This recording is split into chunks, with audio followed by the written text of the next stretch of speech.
Welcome. Can everybody hear me? It's so great to see everybody in person. I'm just kind of taken aback because really haven't been out and about in the last year and a half or more.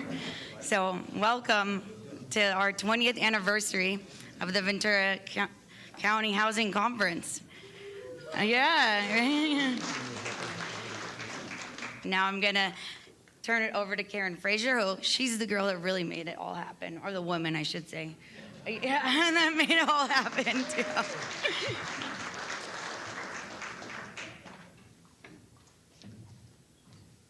Thanks, Rena. Did you introduce yourself? Oh, yeah. These are board chair, Rena Sepulveda. Woo! Yay! So everything that we do at home is, really kind of funded through the sponsorship here. Our ticket sales and our sponsorships from our housing conference and stuff. And so I really, really appreciate all of our sponsors, all of the people who have chosen to be here and purchase tickets. And I know there's a lot of places that you could be today. We're all, busy. And for all the sponsors, there's a lot of good worthy causes. So I truly appreciate, you making sure that the conference here stays going and supporting it. Some of our largest sponsors is the County of Ventura and McCarthy companies, Mechanics Bank, Montecito Bank and Trust, Union Bank, the Port of Hueneme, Oxnard Harbor, Ventura County Coastal Association of Realtors, and Premier America Federal Credit Union. Really appreciate all your support and sponsorship. There's a few a little later on in our program that I'm going to recognize that have been throughout our 20-year history really there and supportive of us. For right now, I'm going to turn it over to Carl. Carl's going to introduce Carmen, which we all know, and we'll get this going here. Thank you so much for being here. Doing this kind of ad hoc and on the fly, I guess. So anyway, no, it is my pleasure to introduce our keynote speaker today, and then I'll be pulling her into a panel that we're going to have right afterwards. I don't even remember when Carmen and I met a long, long time ago, probably in a more social setting than it was anything political, right? So it goes way back. But so happy to have Carmen Ramirez on the Board of Supervisors. More importantly, she is following me in the ranks. I had the opportunity once in a career to serve as president of the Southern California Association of Governments, and she's right now the second VP. So in a couple years, she'll be moving up the ranks and suddenly be president too, and we'll have president from SCAG again from Ventura County. So without any further ado, I'd like to introduce our keynote speaker, Supervisor Carmen Ramirez.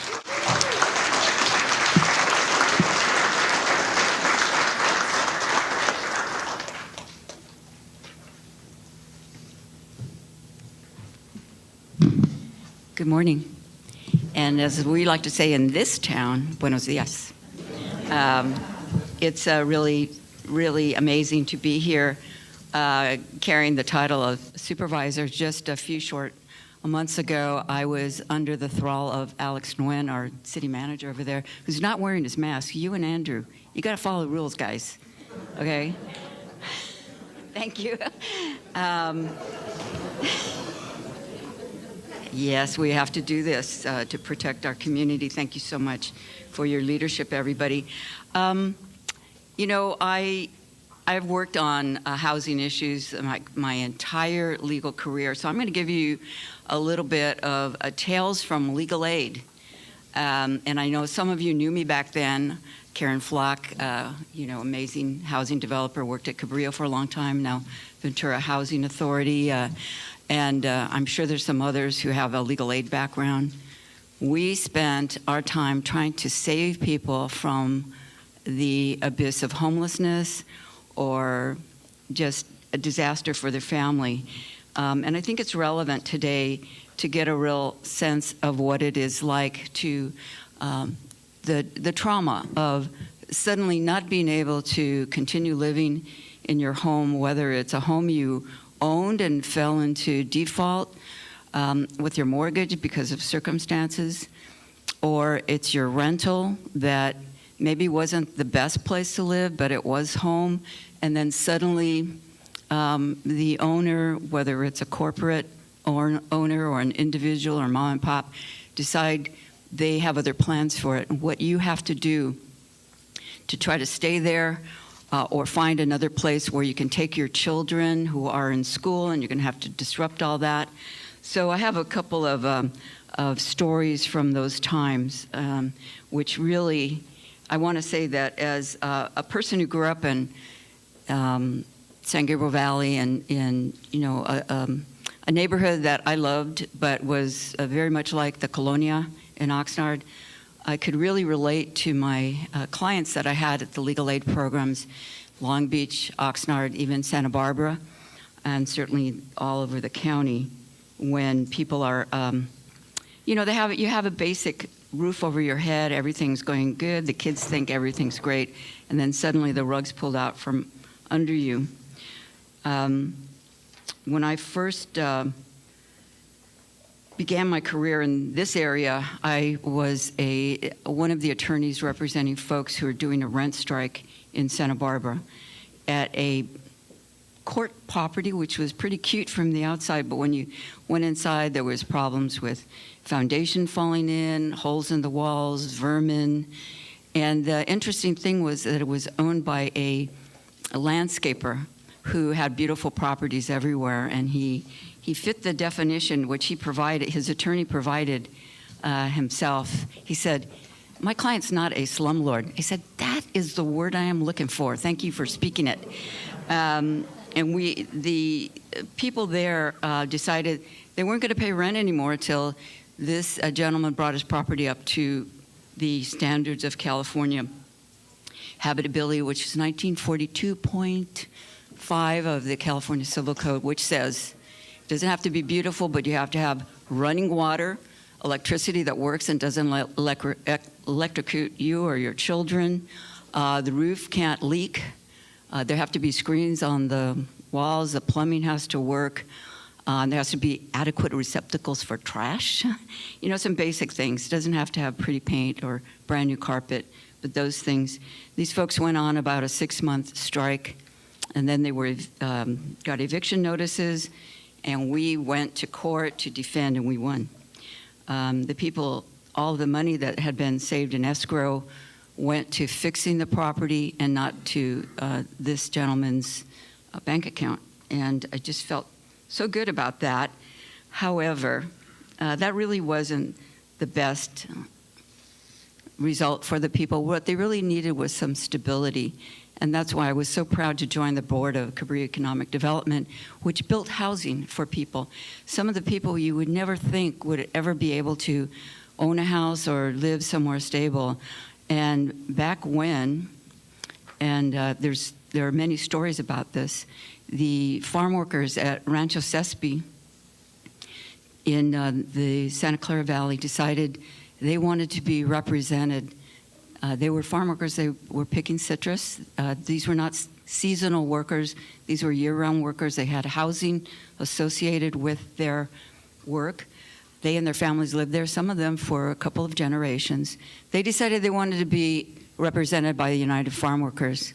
They started that process, and lo and behold, the owner of the ranch sold to another company, and that company began eviction process of those farm worker families, about 100. Do you remember, Karen, how many?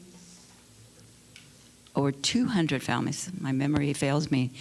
And they filed eviction lawsuits. In my office, then Channel County's Legal Services, with the help of our migrant unit, represented them, kept them in for 9 years, while Cabrillo built it was a community effort, Rancho Sespe Workers Improvement down on the 126. And that was a amazing story, because it wasn't just the lawyers stopping the eviction, it was the Agricultural Labor Relations Board, which took quite a long time to adjudicate, and found that the people there have been subjected to an unfair labor practice by the grower. But when I was there, I would like to say, as a legal aid attorney, you do get used to representing unpopular folks, not as unpopular as our public defenders and criminal defense attorneys have to represent. But farm workers weren't so popular. I'm not sure they're so popular today. But one day in my mail at the Legal Services Program, I received an invitation to a fundraiser at Rancho Sespe put on by the Ventura County Bar Association. I was infuriated. They were taking sides against our clients. And I have to say, that got us in a bit of trouble with our funding source, because I sent a letter to every lawyer in the county saying, really am appalled that your official organization has taken sides against my clients. First of all, it's just not right, and you've already tipped the scales. You've tried to tip the scales against farm worker families. That led to ultimately, a few years later, me becoming president of the Ventura County Bar Association, because I think people just sort of said, hey, we have to really rethink our relationship with our essential workers, our farm workers. That's happening today. And now we have an alliance, I would say generally a good alliance with the growers, and I want to really especially call out Leslie Levins, who's the board chair of House Farm Workers, and Ellen Brokaw, who is the owner, wonderful humanitarian who owns Brokaw Nurseries, who really see, and why is it that it's women? I don't know. Really see the nexus between the health of the workforce and their families and our economy. So that was an amazing story. I could, and history, and there's just so much more to say about that. But one of the things we encountered at the legal aid program was judges who were landlords, who didn't really think that tenants should have that many rights, even though it was state law. And I had a couple of judges, unnamed now, off the bench now, maybe in heaven, maybe, who really just couldn't get that. We had consumer principles applied to rental housing, which means I'm paying you this much money, I'm supposed to get this package of benefits: hot and cold running water, electricity that works, no holes in the floor, some heat, and generally better conditions. I actually had a judge say, that doesn't apply in my courtroom. Well, you know what's next, we found another judge, because you can do that. What we have today in our county is, and all over California, is a real need to house the unsheltered people. We, along with Supervisor Levere, I don't really think he's here today, because when Supervisor Levere is here, you know he's here. But he and I formed a partnership along with our CEO, Mike Powers. I saw you here. There he is, back there. Our CEO and his staff, and Tara Caruth of Housing, and Emilio Ramirez from Oxnard Housing, and a lot of people, including our Sheriff's Department, to work carefully to relocate people in the Santa Clara Riverbed, where we found out, to our surprise, my surprise, 80 encampments with I'm not sure how many people were there.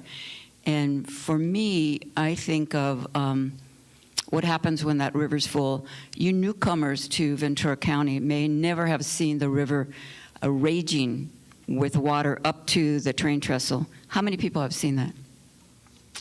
A few of you have seen it, and you can just, that's the nightmare that people would have to try to pluck people out of there.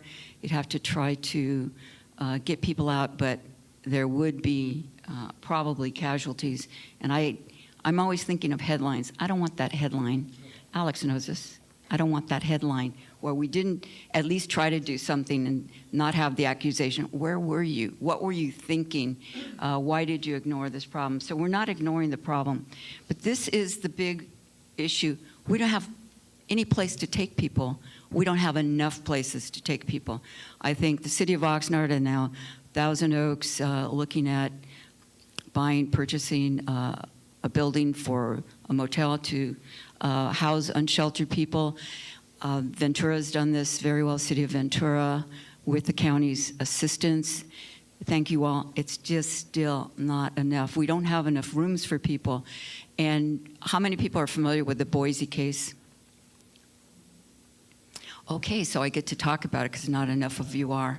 So the Boise case, Boise versus I don't know who, Boise in Idaho, decided they wanted to shoot people off, homeless people off their public property. And just in a nutshell, the Supreme Court let it stand because it said, unless you have a place for a person who has a constitutional right to sleep somewhere, you cannot just shoo them off, or as Alex Nguyen calls, play whack-a-mole.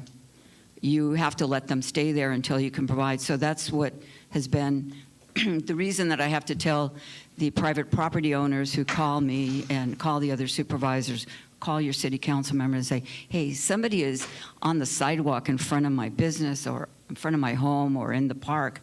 We have to say, we can't really remove people unless we have a place. So please support our efforts to provide shelter for people. A couple of years ago, the city of Oxnard had the opportunity to get funding for what is the Navigation Center downtown. And that was difficult. Not everybody liked it. Many people, especially downtown, did not like it. I lost some friends over that and supporters because it was, the fear was it was going to impact their business. But I always said, this is a place where people can safely receive services, ultimately supportive shelter upstairs, and permanent housing upstairs. And isn't that better than having a person camp out on your front lawn or in the park you would take your children to? Not everybody agreed, but we did it. The council in its entirety was very courageous, I think, and that's what it sometimes takes for communities to move forward. NIMBYism, and I've actually heard people, when we've approved housing projects in certain parts of the city, actually had people come and say, it's going to bring crime to our city.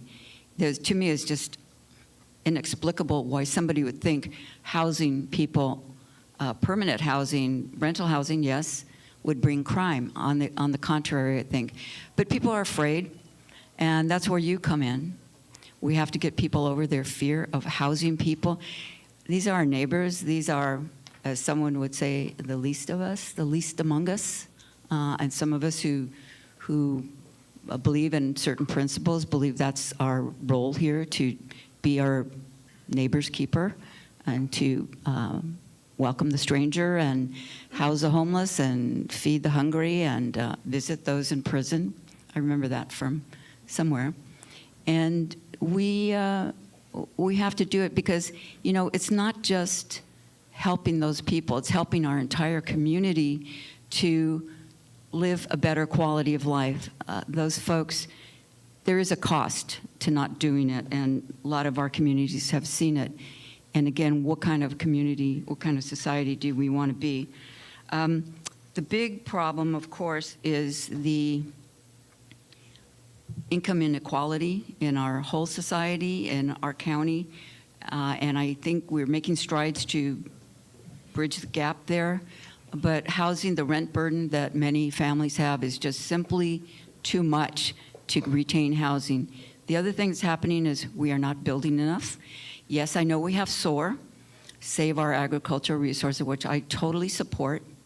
which says if we're going to build, we have to do infill, we have to use underutilized property. And I think the city of Oxnard really is going to be doing that. You're going to see it driving here today from my home, which is less than 2 miles away. I see lots of building of housing. Some of it is rental and some of it is for ownership. And it's still too expensive. So we have to do more, we have to do better. And I know there's a couple builders in here, not just nonprofit. I see Mr. Talamonte here, who really supports a lot of housing that isn't all low income, but some is market rate. We have to have it all. We have to relieve the pressure on the rentals so that people can move up into home ownership. But how do we do that when it's so expensive? 2 days ago, I was at a roundtable put on by SCAG. I was invited by SCAG to join a roundtable on housing issues in California by Assemblywoman Laura Friedman from Glendale, and she gathered a number of local officials, people from the city of LA, and several assembly members. And you know there's a lot of concern about SB 9. Are people familiar with SB 9? Some of you are. SB 9 was signed by the governor, approved by the legislature before that, and people are quite upset about it, and I understand why. SB 9 allows approval without significant intervention by a city or a county to change basically a lot into 2 lots and then change it into 4 units, a fourplex or a duplex. And the concern is local control. Do we have local control? It won't have local control, though there will probably be some litigation over it. Even though I'm a lawyer, I don't think litigation is a solution here. It just stalls, and sometimes our judges think that they have the answer. They don't always have the answer, and there are winners. There might be 2 losers, though, actually. And SB 9 is causing a lot of stomachache for cities and for neighborhoods, but why do we have it? We have it because the state legislature, a little bit removed from us, and unfortunately we don't have any of our assembly members here today, they really are looking at the situation of unsheltered people and saying, cities, you're not doing your job. You have to plan for housing for the number of people that are unhoused. You haven't done it, so we're going to make we've already given you some carrots, now we're going to have to give you some sticks. Is that you, Dave, out there? Dave Ward? Dave Ward? He always talks about carrots and then sticks. Not that he doesn't support sticks, by the way. He just supports carrots. And so SB 9 is a stick, and people don't like it. And Assemblymember Jesse Gabriel from the LA area said, don't just say no, you don't like SB 9 or the other measures. Come with something that we can do. And of course, we have people saying, and I totally get it, the financing is so difficult for low-income, affordable, what the builders, BIA calls attainable housing. It's so hard. We need to figure out how to get some capital in there. And I've also talked to, who's here from Many Mansions? Many Mansions, was at a meeting where Many Mansions got a lot of funding to build in LA, I understand, but they could not get it done in a timely way because of permitting. So permitting, streamlining is the issue. Would you agree, Mr. Many Mansions? Yeah. All of this, we all have a part to play. And one of the things I've learned as a supervisor is that I want to acknowledge my staff here, Angel Garcia and Robert O'Reilly. Why don't you raise your hands? You can come to them with your problems, and then they'll come to me, and we'll figure out how to get you information and what you need, or tell you, no, you have to follow the rules. Keep your mask on, okay?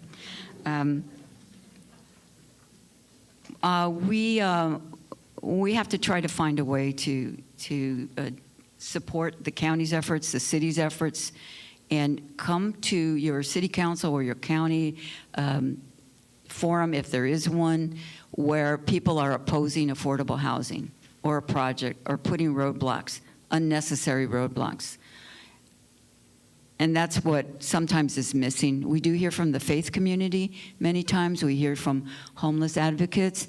We generally do not hear from the neighborhoods, because the neighborhoods, everybody would like to keep it the way it was when they moved here from San Fernando Valley. They would. They will say that. I have a friend who told me that when he and his wife were in a plane leaving Burbank, looking down at San Fernando Valley, God bless him, I have family there, and there's a lot of very nice neighborhoods. He said his wife started to cry because it was so dense, there was so little green space. She just felt claustrophobic and said, we have to leave. I can't stay here anymore. And so they moved to Ventura County. A lot of people moved to Ventura County. And we do hear from people who've moved here and said, I moved here because I like the neighborhood. I like the quiet. I like the less sprawl. Well, we don't want to have sprawl, but people are moving here. People are having children and grandchildren, and they want them to stay close and not move to Texas, Arizona, Idaho, which is what I've heard, and Indiana, which I've just heard recently that people are looking to do. I'm not going to move, but I'm lucky. I have my home. I have a place to sleep at night that's safe. I have a room, but I'm lucky. And I'm in that generation that was able to purchase. Our young people are not able to purchase. Sometimes they're not able to rent, and they have to jam in together. And we know this from the COVID times. And this is not a good way to live. I'm not going to, I don't know why anybody thought I could speak for 45 minutes. But I brought this article that I kept from the Star. Here's where Ventura County's 10 most expensive homes so far are in 2021. Thousand Oaks, Westlake Village, 7.6 million. The most expensive, Westlake Village, 12.5 million. I'm proud to say we have one in Oxnard, 7.5 million. Of course, that's at the beach. And Ojai, 6.2 million. So people are moving here, trading up from wherever they might live, the movie stars and wealthy folks from other areas. And meanwhile, we have many, many unsheltered people. So we think we have, the numbers are, we weren't able to do the regular homeless count. In 2020, it's anticipated, it was expected there were 1,743 homeless people. I think that's an undercount. I think we had an undercount during the census. That's why District 5 that I represent showed a loss of people, but we won't get into that now. I don't think we had a loss of people. I think we had people afraid of or having obstacles to reporting. You know, I'll just close on this. I always identified with my clients more than with the judges or lawyers across town. The bag lady, the person who, with a twist of fate, became a widow, lost a job, had high medical bills, and suddenly found herself on the street with a shopping cart, going from hiding place to hiding place, living in the cold, and no safety, but not enough income to really find a place. Yeah, she's on the list for senior housing, but that list is quite long, and you have to wait for somebody to move to another plane to get there. So what are we doing here? And if not now, when? If not me, who? If not you, if not us, who will do this? So I look forward to working with you all and getting to build in the right place, to helping our cities and our counties get the housing we need to have a quality of life for everybody. Because if we don't all thrive, we're going to suffer. People are going to suffer one way or another. Thank you very much.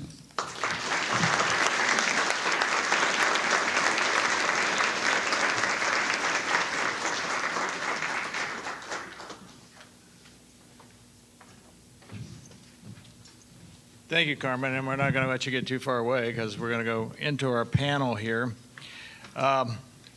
So our next portion is a panel, and this is on state versus local jurisdiction, which Carmen started to touch on.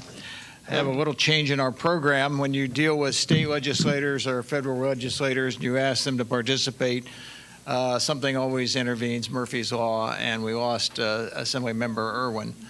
We had asked Senator Limon and tried to track down Assemblymember Bennett to participate today to talk about the state's aspect, and unfortunately unable to do that. So that's just when you're working against their schedules.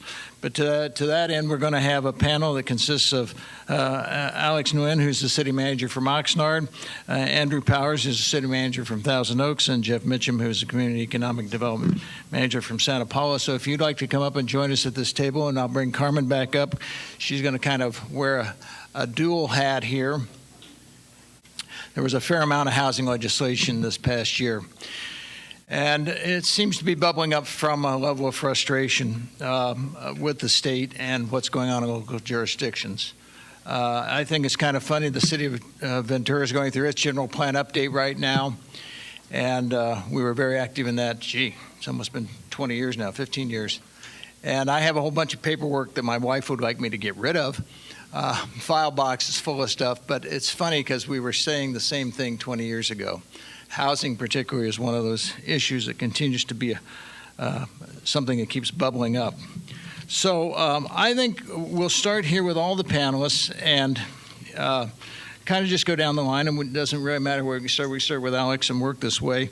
But let's talk about the state of housing in Ventura County. Is there a crisis? And what's driving it? And what segments of society are being left behind? I think Carmen just alluded to some, but we'll let City Manager Nguyen start off. Is it turned on? Flip the switch there, I think.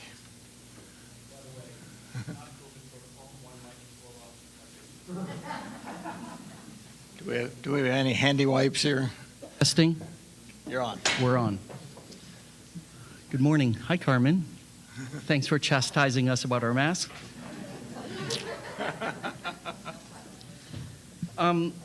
It's nice to be here. So let me start. I want to quote a former boss of mine, and this is something he said 20 years ago, which was, if there's one thing progressive Californians hate more than suburban sprawl, it's urban density. He said that 20 years ago. So here we are. I think we're in a situation that is the making of our collective hypocrisy. And if you think for a moment about science fiction stories or movies that depict the Earth of the future, right? It's either apocalyptic and no one's around, or it's extremely dense housing. There's no science fiction version of suburban sprawl or flat urbanism. But in California, we've been really, really stubborn about keeping our single-family housing, our yards, our spread, and we've not, on the housing front, worked towards the same goals as we want for climate action planning. So in terms of the driving forces, bottom line is, collectively, cities have failed. So if you ask the question over the last several decades, can local leaders be trusted to produce the housing that California needs? And the answer is no, over the past several decades. So we've underproduced by millions of units in the last 15 years or so. There's also this larger issue that Carmen raised about the huge gap between wages and the cost of housing. So in Southern California alone, that gap has grown so large, it's like Mount Everest. So very few people or families can scale that gap. It's just not possible. So that's a larger issue out there that we have to contend with. And then, of course, regardless of the community, I mean, Oxnard, for one, has done a great job in producing housing. We get saddled with large numbers for the RENA cycles, but we've done a very good job. but there's still NIMBYism, even here at Oxnard. So, you know, when I propose a 7-story building downtown, I'm accused of putting a high-rise downtown, a 7-story high-rise. And then in terms of the state, you know, taking away the funding through redevelopment for housing, that was the second largest source of affordable housing funding in California after the feds. And that was taken away and not ever actually replaced. That's a problem. We'll talk about CEQA more later, but CEQA also adds its own challenges. And then as a city manager, I have to say that the taxing structure in California makes it nearly impossible for cities to continue to provide all of the municipal services that are necessary for all the housing that we need. So there's a fundamental problem there as well. So I'll stop with that. Well, thanks. It's great to be here today. Really a pleasure to be in an in-person setting again, and talking about such an important topic. We have a couple elected leaders from Thousand Oaks here today, Mayor Bill de la Pena, Mayor Pro Tem Engler. You know, I echo a lot of Alex's frustrations around the challenges we all face, but I think Ventura County is incredibly well poised in this particular moment. And in Thousand Oaks, we talk a lot about the balance between jobs, housing, and the environment. And you can really extrapolate that out to broader Ventura County and recognize that we've done an amazing job in the environment here. It's one of the reasons it's such a desirable place to be.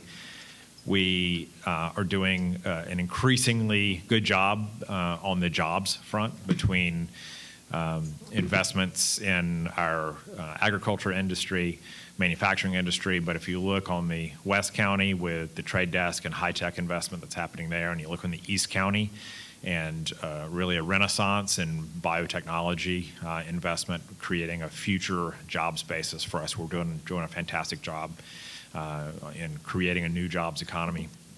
The housing front has been an area that's lagging, and I think you're seeing that change.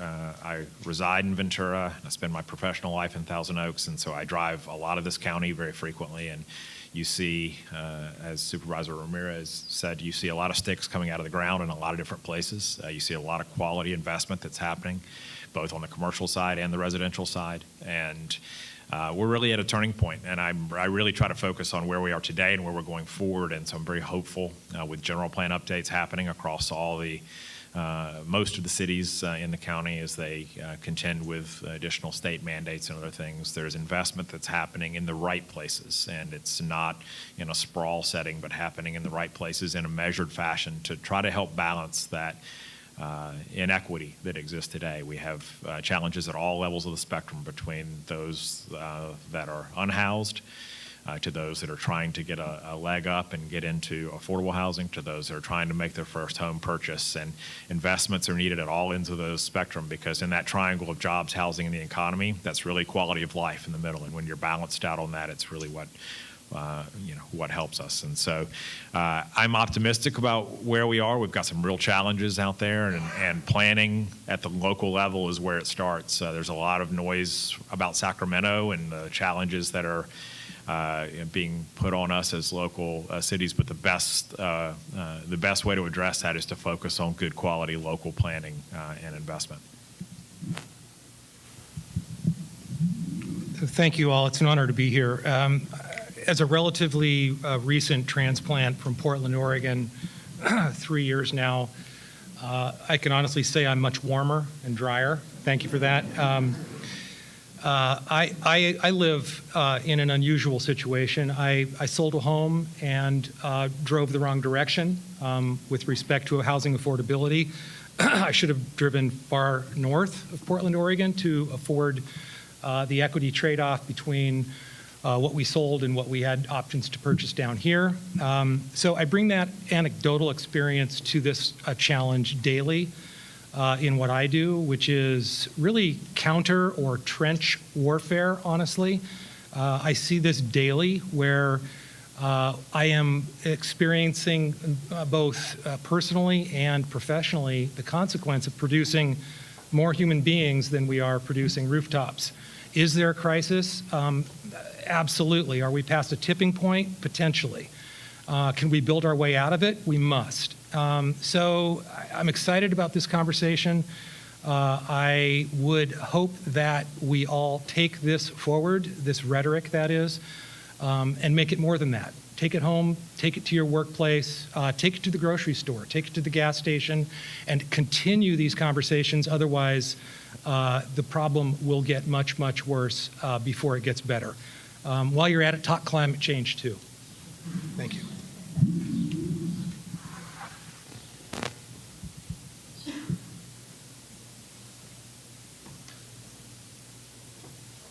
We can have the next round start with him. That's all right.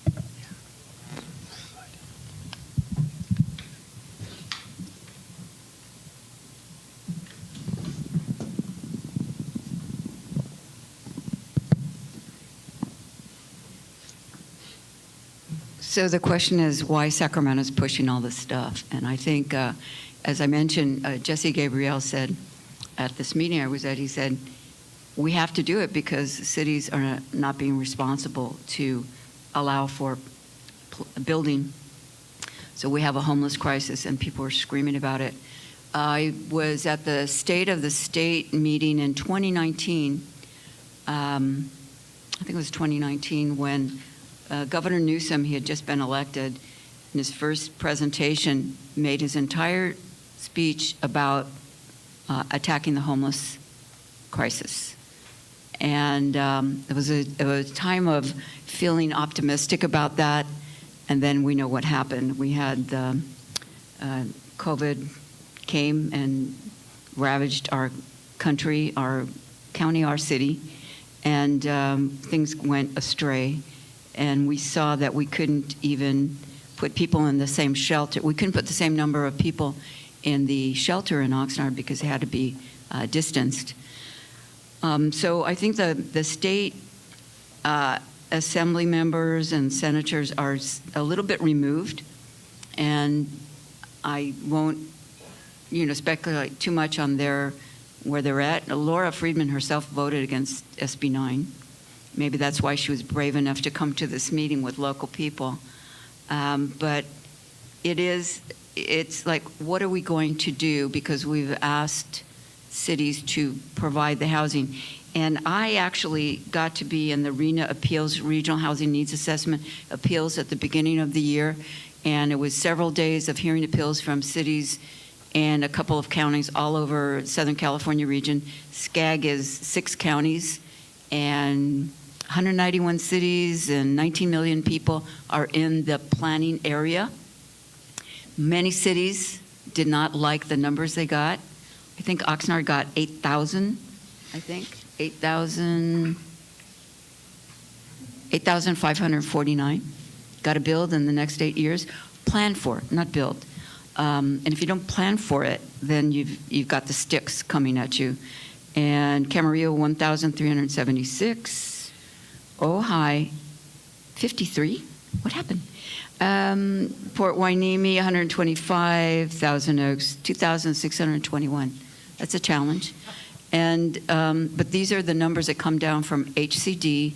They're given to a region, and then the region board has to vote. The regional council has to vote on how to allocate it. And was very controversial this time because the decision was not to encourage more housing on the Inland Empire, but encourage it where we have jobs and transportation and housing, so more infill. And that wasn't universally liked, but that's what we have. And now I think there's a lawsuit by particularly Orange County groups who don't like it. And where it's going to go in the court, I have no idea, but I was in those appeals, and the city officials, the city planners were just sort of begging, please take this burden away. But there really wasn't a way to do it lawfully. And the only one that we did change, well, there were 2, but the one that I really remember is Pico Rivera, which actually happens to be my hometown. Why? Because Pico Rivera is got a dam there, the Whittier Narrows Dam, which is earthen and is in danger of collapse should there be an earthquake or a very large storm. And I've seen that very large storm come and fill the entire basin up to quite high. And if it collapses, it will actually drown people almost all the way to Long Beach. So we did change that one, but the other ones we really couldn't change because they met the formula, and they basically said we can't do it. But you have to try, and that's the thing. And when cities don't try, there will be these efforts. There'll be a lot of pushback. It's happening now. But I would like to say, let's focus on what we can do. I took one of the building industry officials around Ventura City and Oxnard to show all the good things we're trying to do here, to say, just don't have the attitude that this area doesn't want to build, because I do think we have the will to do it. But, and don't, sometimes it's contradictory. Some cities and counties say, will lead you to the impression they don't want to have any more housing. And other, not cities, but developers say, we want to build everywhere, anywhere. And there's got to be some meeting of the minds there. Just recently, SCAG went through an exercise of a green print. Does anybody know what the green print is? Is that you, Clay? The green print is a mapping tool that would be used to overlay the region, that would show where there are natural hazards, sea level rise, fire areas like we're seeing up north in Santa Barbara County, where it really shouldn't build because it's going to cost investment, cost public safety, and maybe cost lives. And there was a lot of opposition to that, but it is going to go forward with a little bit of a refinement. So I, as a supervisor now, and as a elected official, and just as a human being and a SCAG person, I have to really be trying to get everybody on the same page. It's not easy. Carl, tell us how to do that. If I had known, I'd stayed elected. Let me take a quick second, a point of moderator privilege here, just to set some background. I know we're going to address, as I said, there's a lot of legislation that's gone on this year in the state, but as the city of Ventura is wandering through its general plan update and housing element update, there's some information that I know a lot of our population in the city of Ventura isn't aware of, and I'm sure many of you from various jurisdictions. Back when Arnold Schwarzenegger was governor, there was passed a piece of legislation, signature legislation, AB 32. And it had to do with air quality. And it said that we're going to try to get our air quality standards in the state of California to the 1990 levels by 2020. We're already past 2020, and that didn't work except for the help of the pandemic, which cut down there for a short while in the commutes. But a lot of the air quality was tied to mobile sources, not stationary sources. I think almost every air quality district, particularly South Coast Management Air Quality District, which handles LA and the Inland Empire in Orange County, and our own air quality district here, had gone to about every stationary source they could, dry cleaners, everybody, to cut down on things. And then now Mayor of Sacramento, but then President Pro Tem of the Senate, Darrell Steinberg, came up with a Senate bill called 375.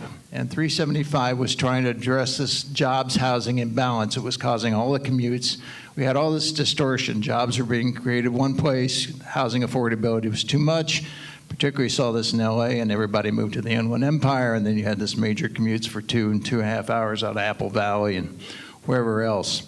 And Steinberg's solution to that was to say during the housing element process, well, even more than that, SCAG is a regional transportation planning agency. That's its main function, and by federal law has to update its regional transportation plan every 4 years.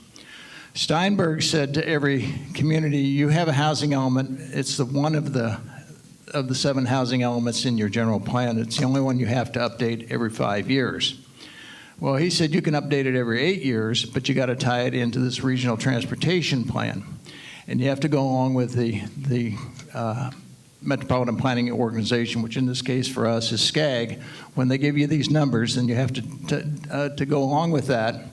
Otherwise, you got to figure this out on your own. Well, of the 190 cities and counties that are participating in SCAG, everybody said, okay, we'll go along with those numbers. So as the RENA numbers are generated, the idea, SCAG is looking at land use patterns, and it looks at every city and every county's general plans and said, what have you got planned for commercial development, industrial development? These are job generators. Remember, the need for housing, the demand for housing is not because you're creating housing, it's because you're creating jobs. Where there are jobs, there's a demand for housing. So SCAG went through this whole process and looked at everybody's general plan and said, okay, this is what's going to go, what we're seeing, you're saying your general plan is going to be, so this is what your housing needs should be as they work out these RENA numbers.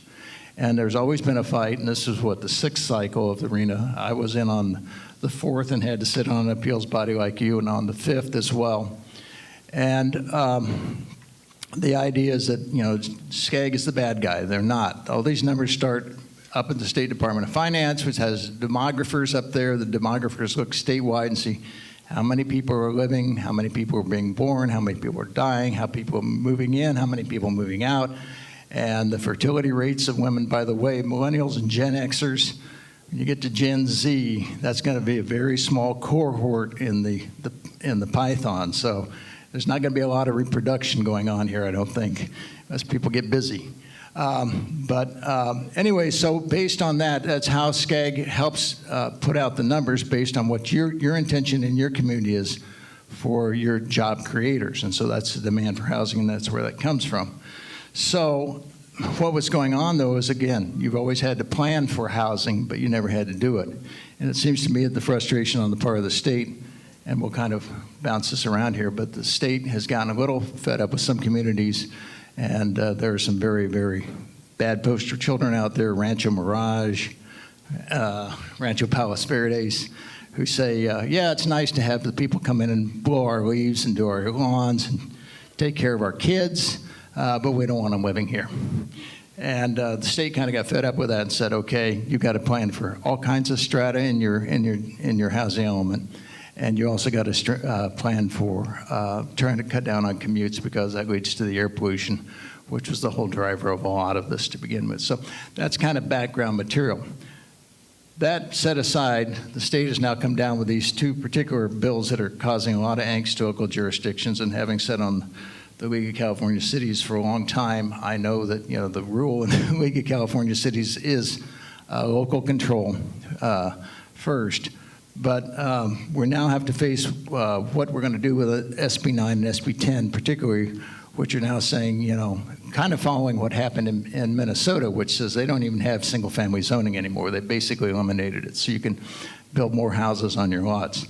So let me go back to our 2 city managers and our community development director and ask about what do you see as the greatest challenges to providing housing in respective communities, and how these laws you think are going to affect you? And we can start backwards with Jeff and work the other way. Well, to frame the challenge, I like to put it into good, bad, and ugly terms. The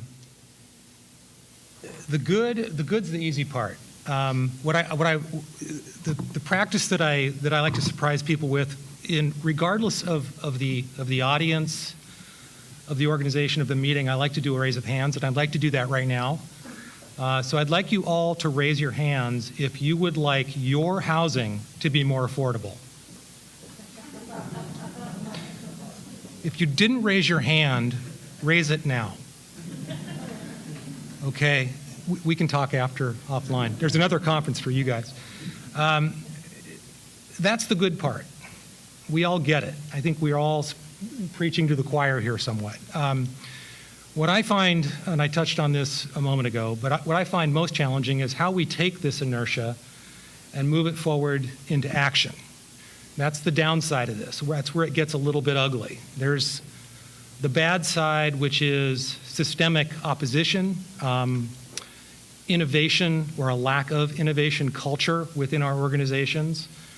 There is a lack of literally bicubical by inline staff worker, a lack of coherent policy that's conveyed through the workforce. I see that daily. That takes a lot of time at the staff level to essentially tool up to address these challenges. Conflicting that then with top-down mandates that are fire hose legislation from Sacramento with less than ideal preemptive outreach to my level. That's a conflict. It creates time and inefficiency in the delivery of this fundamental basic human right of shelter. I won't touch on the ugly, but fear is an extreme motivator. We deal with it daily. It manifests itself in forms like NIMBYism, inequity, inequality, and presumed right of ownership over your neighbor's land to preserve livability. What I strive to do daily is to display, describe, convey in explicit, simple terms how both livability metrics and sheltering our humanity, starting with the most vulnerable, can be mutually reinforcing. And that's an interesting subject that I'd love to dig into deeper, because I think that just might be the glimmer of hope that we're all looking for.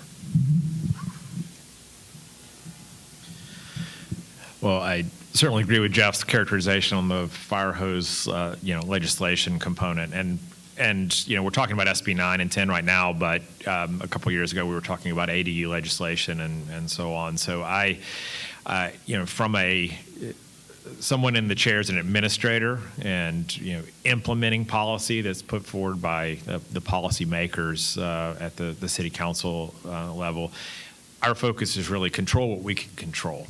And when we had ADU legislation came down, there was a lot of concern amongst residents in Thousand Oaks in particular, because there's a lot of large lots and having over-the-counter approvals of accessory dwelling units was a concern.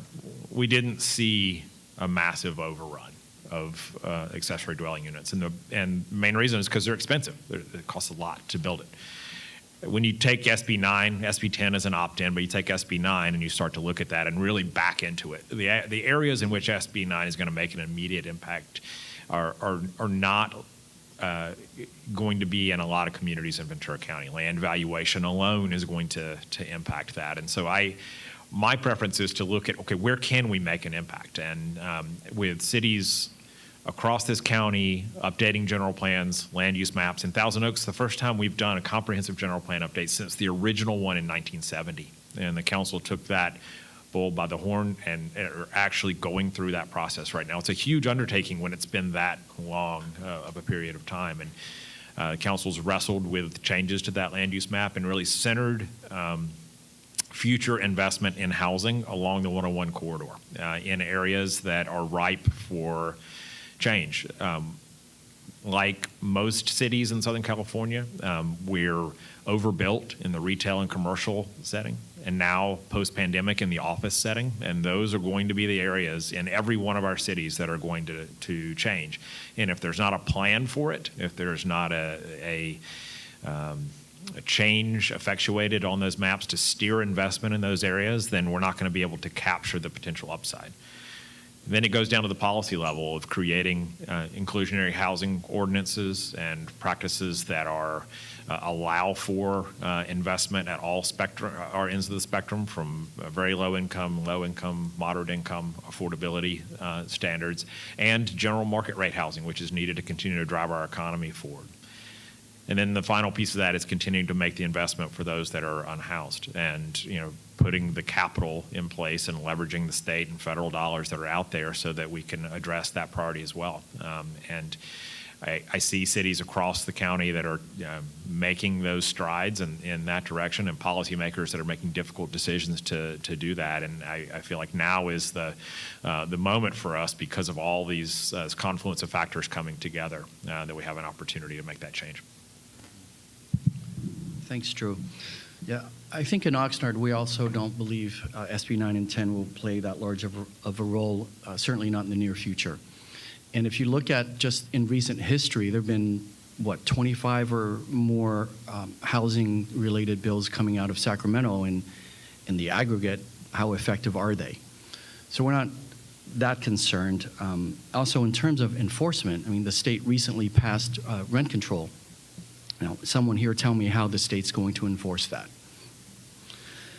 So in terms of challenges for Oxnard, again, as I stated before, Oxnard's been very good over the years in terms of creating housing. So we can keep moving forward, but our challenge is actually land, the culture, again, going back to the desire to preserve single-family neighborhoods, and the very genuine fear in our community of overcrowding, as well as the overcrowding of parking.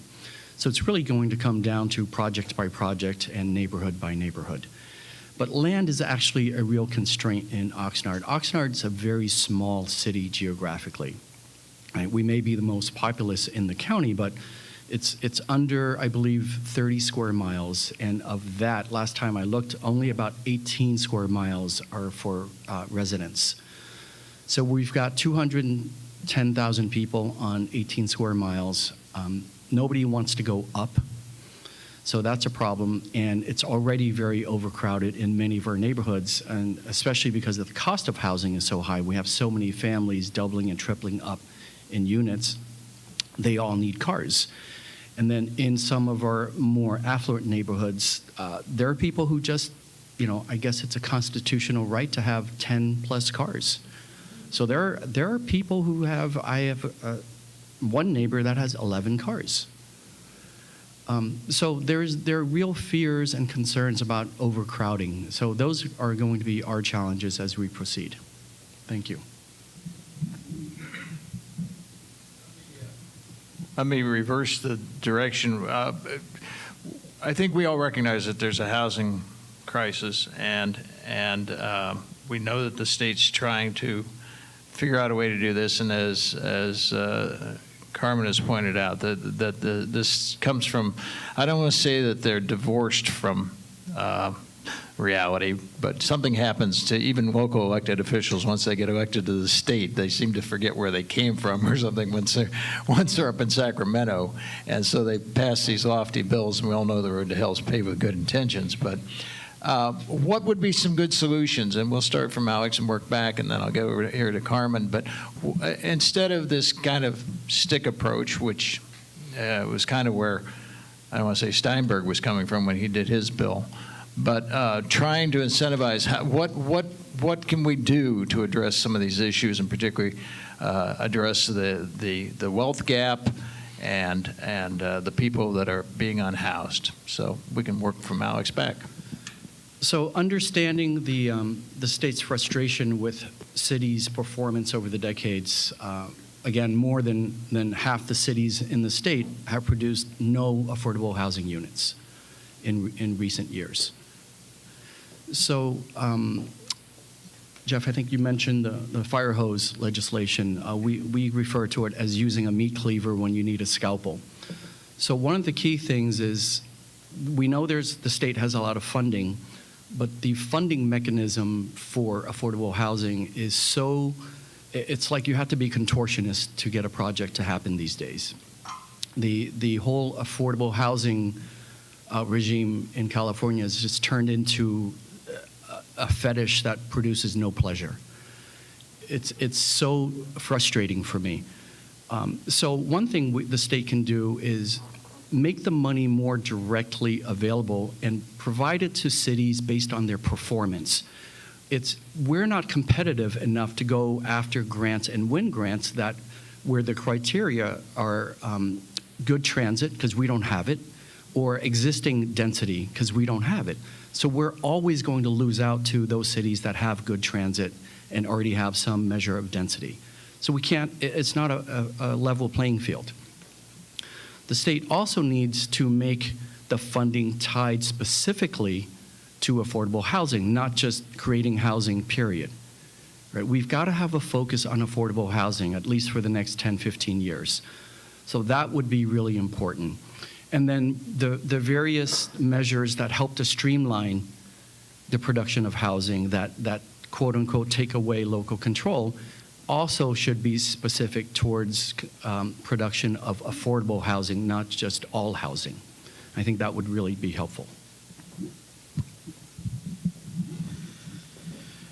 Well, there's been talk about the fact that the state, wants to put all these pressures on affordable housing, yet removed the single, greatest tool that we were leveraging towards providing that affordable housing, and certainly there's a role to play in addressing that at the state level, but I also think it's a local responsibility, both on a city-by-city level and with our various partners, nonprofit and otherwise, in our county. And I happen to think that cities need to begin planning for affordable housing much like they plan for capital budgets, and their pavement management and water and wastewater, those are obvious priorities for cities and they need to be planned for, but increasingly so, planning long-term for funding that would go towards land acquisition that you're able to leverage for partnership is important. Really proud to say our city council just bought a just over 4-acre piece of property that they're going to be moving forward with identifying a partner to build a for-sale affordable project, 40 to 60 units. But they had to put up $10 million to purchase that piece of property. So it's a very expensive reminder of the challenge that's out there. And that was just discretionary funding that the council allocated and put forward to try to take some small bite out of the issue. And we need to continue doing that. And it's going to require funds to do that. I know VCCF is here, and Jeff and I have had some conversations about that with Vanessa, with the folks that are looking at land trusts and establishing greater land trust focus in Ventura County. I think many mansions and area housing authority, we've had long-term partnerships with doing hundreds of units in Thousand Oaks, and they're important players in having these discussions. But leveraging all those assets together in a different way than we've traditionally done is going to be an important tool for us all moving forward that localizes it rather than just waiting for a state to come up with some funding methodology that's going to drive dollars. I mean, we're through philanthropic means, through municipal budgets, and otherwise. I think we need to take a greater local role in addressing the issue. Yeah, I can piggyback on that. Yes and yes. I feel like I can't help but wear, multiple hats. I'm fond of wearing hats. Portland, Oregon crossed this bridge 15 years ago or more, all the way back to the 70s. I was, a nascent planner back in the day and watched that like a fly on the wall mostly, but saw this all play out from state to region to local. And I think there's an analog in some of that is worth chasing around a little bit. And I try to do that here in Santa Paula. Carmen, I think, nailed it when she said that we all have a role to play. And I believe that the state is making an admirable attempt at resolving the solution at that altitude. What's not happening is the continuity that chases that policy all the way down to my planning counter. If they did more of that through staff outreach, which I'm sure they can find funding for, we administrators and planners would have a say in and a hand in that the creation of that policy, and I think more importantly, the process around how we get there. Outreach, engagement with the community that is two-way. We say this, you say that, we hear you say that based on what we just said. That synergy is something we need to seek at all scales. It's not being done. At the local level, we've preempted a little bit of that. Frankly, I think the SB 9 stuff, I'm looking forward to it. I'm a change addict anyway, so I love this idea of shaking it up a little bit. It's policy I've contended with before at the staff level, and I think there's no big fix. It just simply gives us, at the local level, an opportunity to get innovative. And we get to point upstairs and say, hey, rooftops, basic human need, go forth, make it happen. It's a market progressive deregulation mindset that I think we are employing in Santa Paula. We preempted this by approving unanimously with Planning Commission and City Council by right housing provisions in all commercial zones. We did that virtually a year ago, prior to the delivery of our housing element, prior to the delivery of RENA numbers. We did this because we thought it was the right thing to do. Okay, Carmen. Well, fascinating, because I think that something that I look forward to in Oxnard in particular is those underutilized areas that can be turned into housing along the Oxnard Boulevard corridor. And I understand there are some plans, correct, Alex? There's some plans for that? Yes? Lots of plans, no money. No money. But, things do change. And I'm reminded of something a council person from one of our cities said at a SCAG meeting. We don't want more housing because it's going to change the character of our city. And the response was, the character of your city is already changing because the people who were able to live there can no longer live there.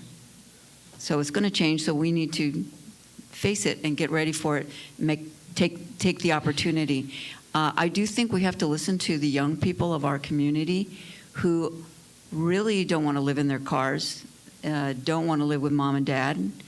They want their own space and privacy and the ability to start a family should they choose.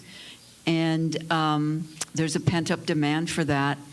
And if we lose them to other areas, other states, perhaps cities, then we are going to lose out. So we really have to be thinking ahead of what kind of society, community we want in Ventura County, and bite the bullet and do the right things for the next generation. The current generations here is feeling very antsy and mad, especially about climate change.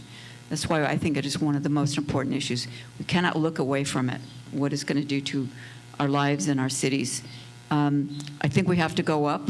We have to have density in our cities in the right place, and we have to make a number of options available. A lot of our homeless people are senior citizens who don't have the income to afford even a room sometimes, because rooms are getting expensive.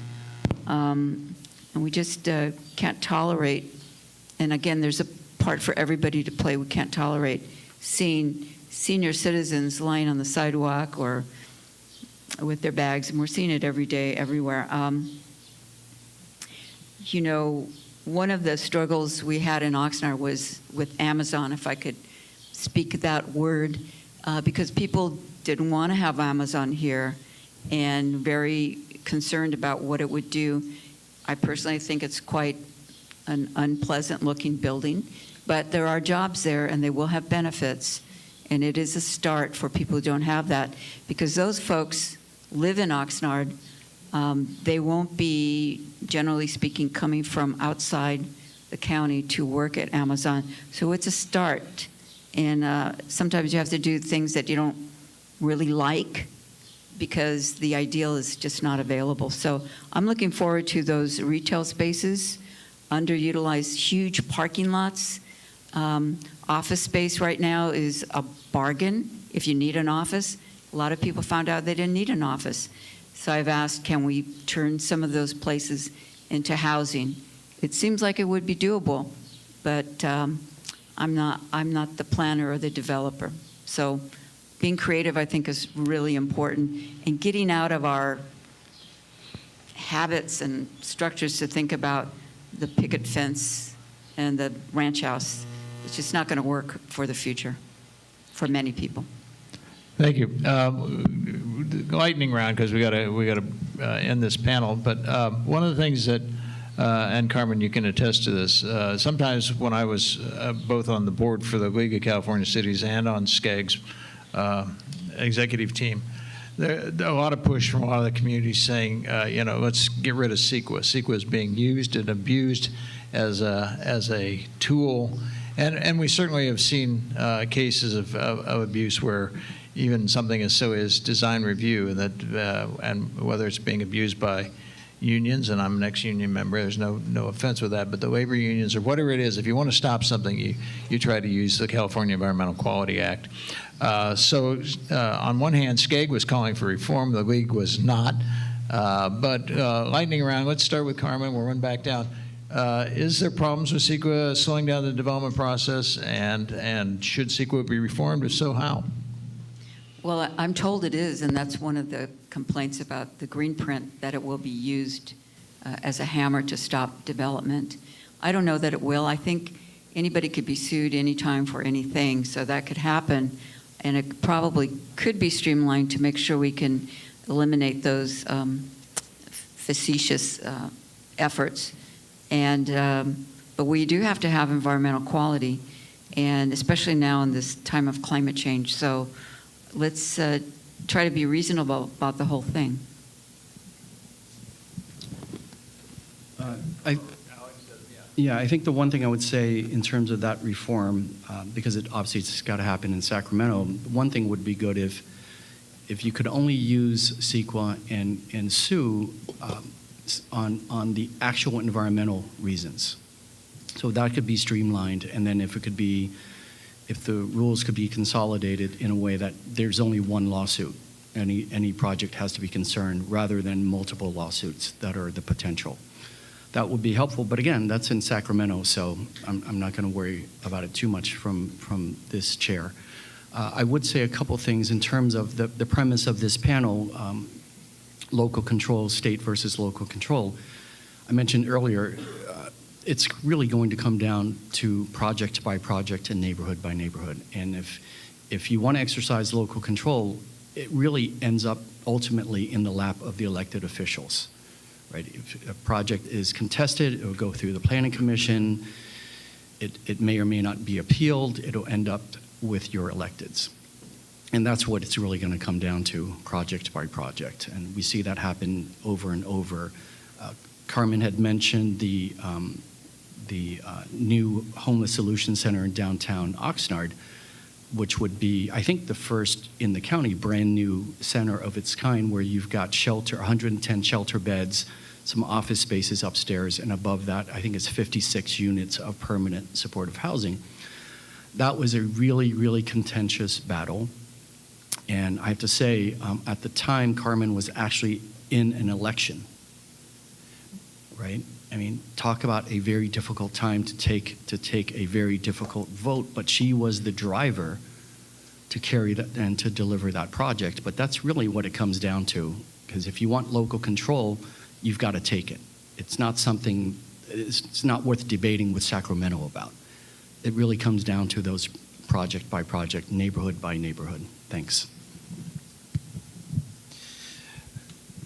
Yeah, so on the CEQA point, yes, obviously very well intentioned, drafted with the purest and I think best of intentions.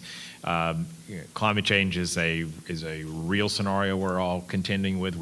It's a challenge facing us every day. But the way CEQA is being leveraged, just as an administrator, when you see it coming in, the most recent issues that we're facing are driven by labor forces that are utilizing it as a way to get a developer to the table to come up with a deal to put in the right labor, electrical trade, or whatever it is. And I don't think if the average resident knew that, that they would think that's an appropriate leverage of the environmental tool. So just building on the point that Alex made in the end, and I just, because we're wrapping up, want to make sure we're making the point here that, Carmen, I appreciate the recognition on the front side. Thousand Oaks City Council advanced the first investment in homeless sheltering and permanent supportive housing in really the history of the East County a couple of weeks ago, and so we're moving headlong into that. And with our partners with Mini Mansions, with Shangri-La LA, which will be making their first investment in Ventura County there to do that in 2 different locations, not just one, but 2 different locations across the city. So, it is about, taking those local steps and those big votes to keep moving forward. And I think we're seeing a growing level of community support across the spectrum to address these difficult policy challenges. Absolutely. CEQA's been too weaponized. I think that the categorical exemption expansion for residential projects, there's currently a 5-acre limit. I'd like to see that acreage limit eliminated. If it's consistent with the general plan, if it's consistent with a zoning ordinance, it's already been evaluated for environmental impacts vis-a-vis programmatic EIRs conducted at those altitudes. So I think we're finding that and observing and recognizing the consequence of really duplicated and duplicative, frankly, legislation and policy implications all the way down the line. So we're establishing different levels from state to region to local, essentially trying to create the same thing. That is a sustainable form of urbanization and provision of housing and any other development for that matter, which is consistent with previously adopted legislative mandates. Beyond that, I think that disclosure of the environmental interests of those bringing lawsuits is critical. That's not being done right now. And just eliminating duplicative lawsuits. It's not a threat tool. If you're not going to bring this thing to litigation, then go see another courtroom. I will submit one thing, and all my fellow practicing planners probably have heard me do this at state conferences in the past, but I will submit that the CEQA we're living with today, the California Environmental Quality Act, is not what was enacted, and it has been shaped by court decisions. And I think we need a statewide land use court, and I wish I had our legislators here.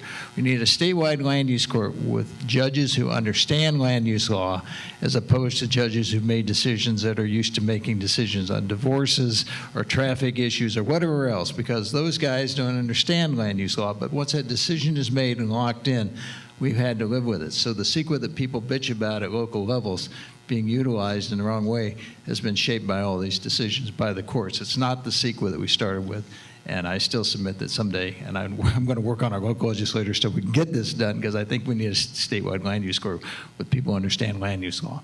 On that happy note, I want to thank the panelists for participating, for your attention, and we're going to take a break.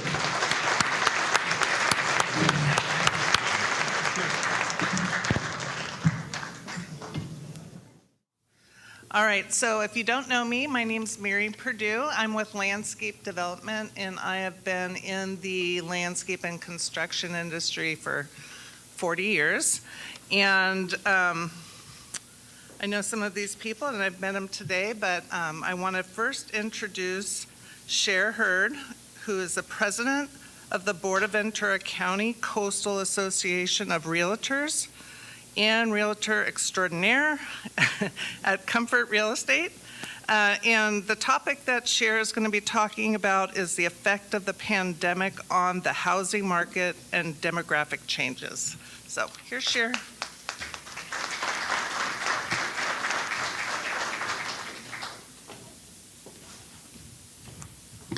All right, thank you so much for that warm welcome. I'm going to get situated real quickly. I'm going to do a little stopwatch because you give a realtor a microphone and they'll just keep talking. We're kind of like politicians, no offense.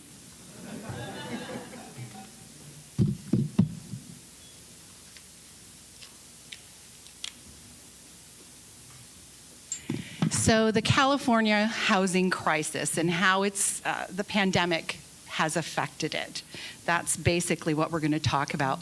What has COVID-19 done to affect housing and affordability, if you will? So to start with, we'll start with some rental housing statistics. In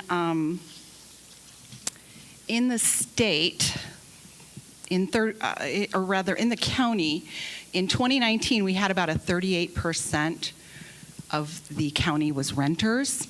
That has risen. Today, it stands somewhere between 43 and 47%. So our number of renters is growing. in the county, even from where we've been to where we are today. It's getting to be a much more severe problem. And if you look here, we can see some of the pitfalls that renters have run into from the pandemic. There's a rent shortfall for landlords, and renters have had a hard time paying rent. And according to our California Association of Realtors statistics, through March of this year, there's been a shortfall of $4.58 billion in rents being paid. That's a big number. Big, big number. So looking at our next slide, most people don't realize this. Most of our landlords are not big corporations. Most of them are individual landlords. Individual meaning they own 10 units or less. So it's a person who owns a few units or one unit. A lot of them here in Ventura County are people that own one unit. And these mom and pops in California are actually at 1.5 million rental units is what the estimate is. So how have the small landlords adapted? Well, they've done a lot of things. They had to be like everybody else in the pandemic. They had to be nimble. So they have worked out rental plans with their renters, and we see a lot of our individual mom and pops doing that. We see a lot of the larger LLCs and companies doing that. 6% were at rent-free, just didn't collect anything. That's not a good thing for somebody to go over a year without collecting rents. We have a lot of them that have had to defer maintenance, obviously, because you can't fix what you don't have any money to fix. And then there's a number of other things that have been done, and you can see probably, I don't know if you can read all those, but some have decreased rent, some have done loan modifications on their properties. There have been a decent amount that have had to sell. We see about 9% have had to sell their rental units. So obviously we know the eviction moratorium affected renters and it affected landlords as well. And just to give you statistics, we just looked over those, but obviously they're receiving less rents, struggling to afford maintenance, things like that. So these are some of the effects of the pandemic. But the good news is that the rental market is looking up. It's looking better now that things have started opening up. The statistics are looking a little better. LA County is what is signified here, but LA County almost, or Ventura County almost mirrors LA County in their numbers and what is happening here locally. And that's why I used this slide, because they had a better graphic than we had here locally to use. But what we're really talking about here today is the housing supply shortage. So I wanted to go over the rentals first because we do have a lot of renters, and housing is for everyone. It's not just for those who own a home, but what have the effects been on those that actually do own homes. And actually those homes that are rentals are owned as well. They're owned by mostly mom and pops. So should we be optimistic? I think that's a loaded question.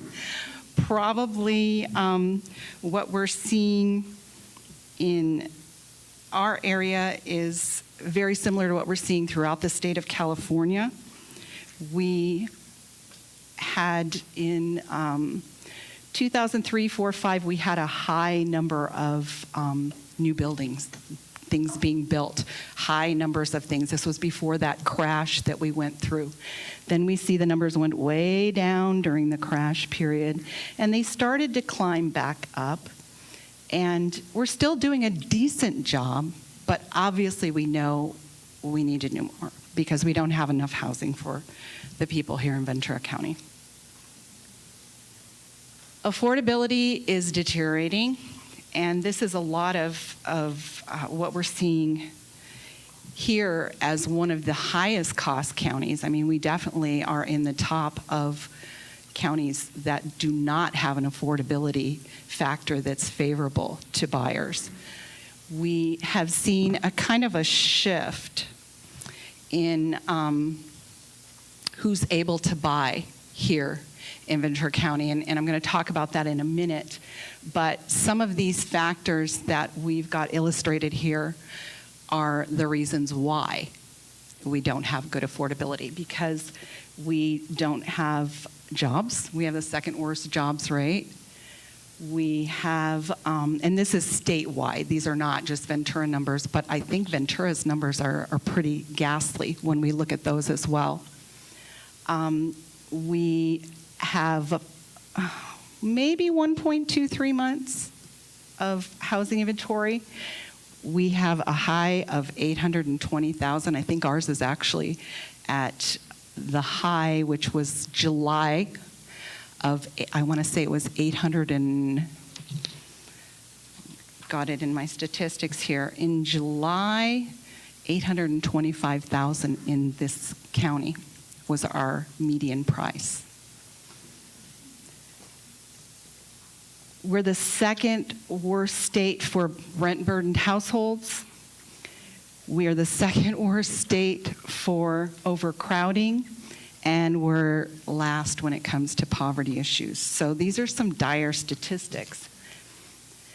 Obviously, we're here to talk about what do we do? How can we, it's not all horrible. Here we've done some good things. There are projects that are being built and that are in the process. We saw some really good ones earlier, just before my presentation.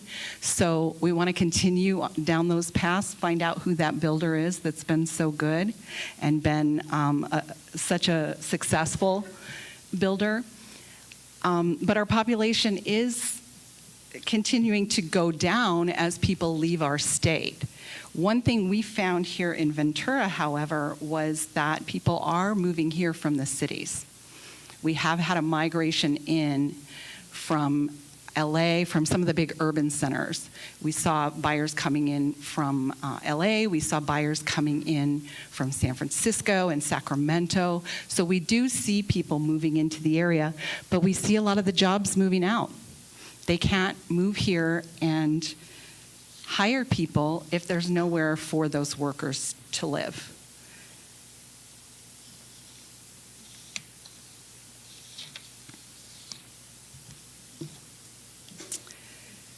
I liked this quote, and that's why we wanted to put this in here, because when written in Chinese, the word crisis is composed of two characters. One represents danger, and the other represents opportunity. And that was a quote from John F. Kennedy. I think more than ever before, we have an opportunity right now with the danger of the pandemic and the danger of the housing crisis. People have never felt like home was more important than it is right now. As realtors, we found out that people want a home. They've always wanted a home, but home became the sanctuary. Home became the school. Home became the center of activities. People had to find activities to do at home and had to have the room to do that and the ability to do that.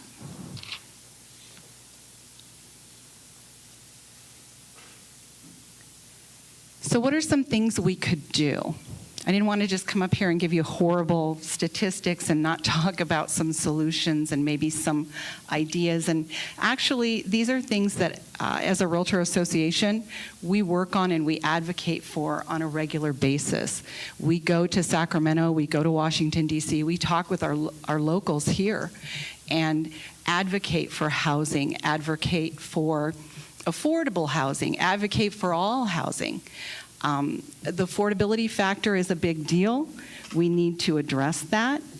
So maybe coming out of the pandemic, we've found, and someone mentioned it earlier, I think it might have been Carmen, we've found that there's a lot of retail space that may become available. The statistic here says that 11 to 17% of businesses, retail businesses, have said they closed operations, certain stores, and they won't be reopening them. We see that 30% of people are going to be working from home multiple days a week. I can give you a personal anecdote to that effect. During the pandemic, I had a son that went through a divorce, and he moved in with his 2 children. I have a daughter that lived in Brooklyn with her husband and baby. They moved here, and guess where they moved? They moved in with us because we have a 5-bedroom, 3-bath house. These are individuals who have 6-figure incomes. These are not poor people. These are young people who have jobs, but they could work from home, so they said it's time to do what we can do, move in with mom, save the money, do what we can do to get a house, to get our own place. So these are some telling statistics when you look at what we've got going on. What about turning the malls? Some of the malls have been sitting, the strip malls, some of the local malls have been sitting with nothing going on. Maybe something can happen here. Retail Next reported that 97% of the 450 brick and mortar retail executives they surveyed were closing some of their doors. And many of those said that they're not reopening. They're not going to reopen their doors. Restaurants and movie theaters, they were highly affected. Is this something that's going to come back? These are all issues and all things that we should be discussing, looking forward, and seeing if there's ways to rezone some of these things.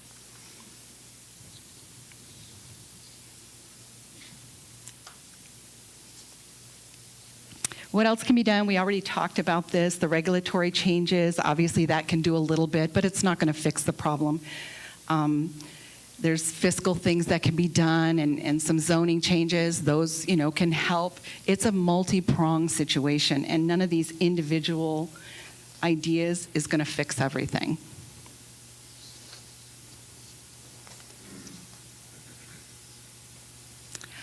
That concludes that portion of my report. I just wanted to give you some California statistics on the housing market, which just came out on October 7th, and I thought it was really apropos to what we're discussing today. Existing single-family sales are forecast to total 416,800 units in 2022, a decline of 5.2% from 2021. The median home price is predicted to go up 5.2% to $834,000. And housing affordability is expected to drop to 23% next year. So that's some really, really big numbers and some really interesting facts. And I'm happy to answer any questions later, but thank you for your time.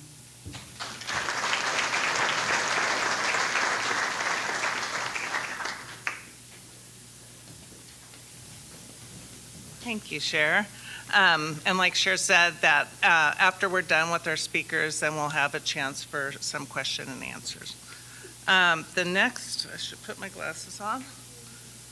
The next speaker is Gustavo Amoroso, and he is our Real Estate Development Director at Cabrillo Economic Development Corp., formerly with Amcal and Skid Row Housing Trust, both in Los Angeles, and welcome you here to Ventura County. And he is going to talk about the effect of the pandemic on the development of new affordable housing. So, Gustavo?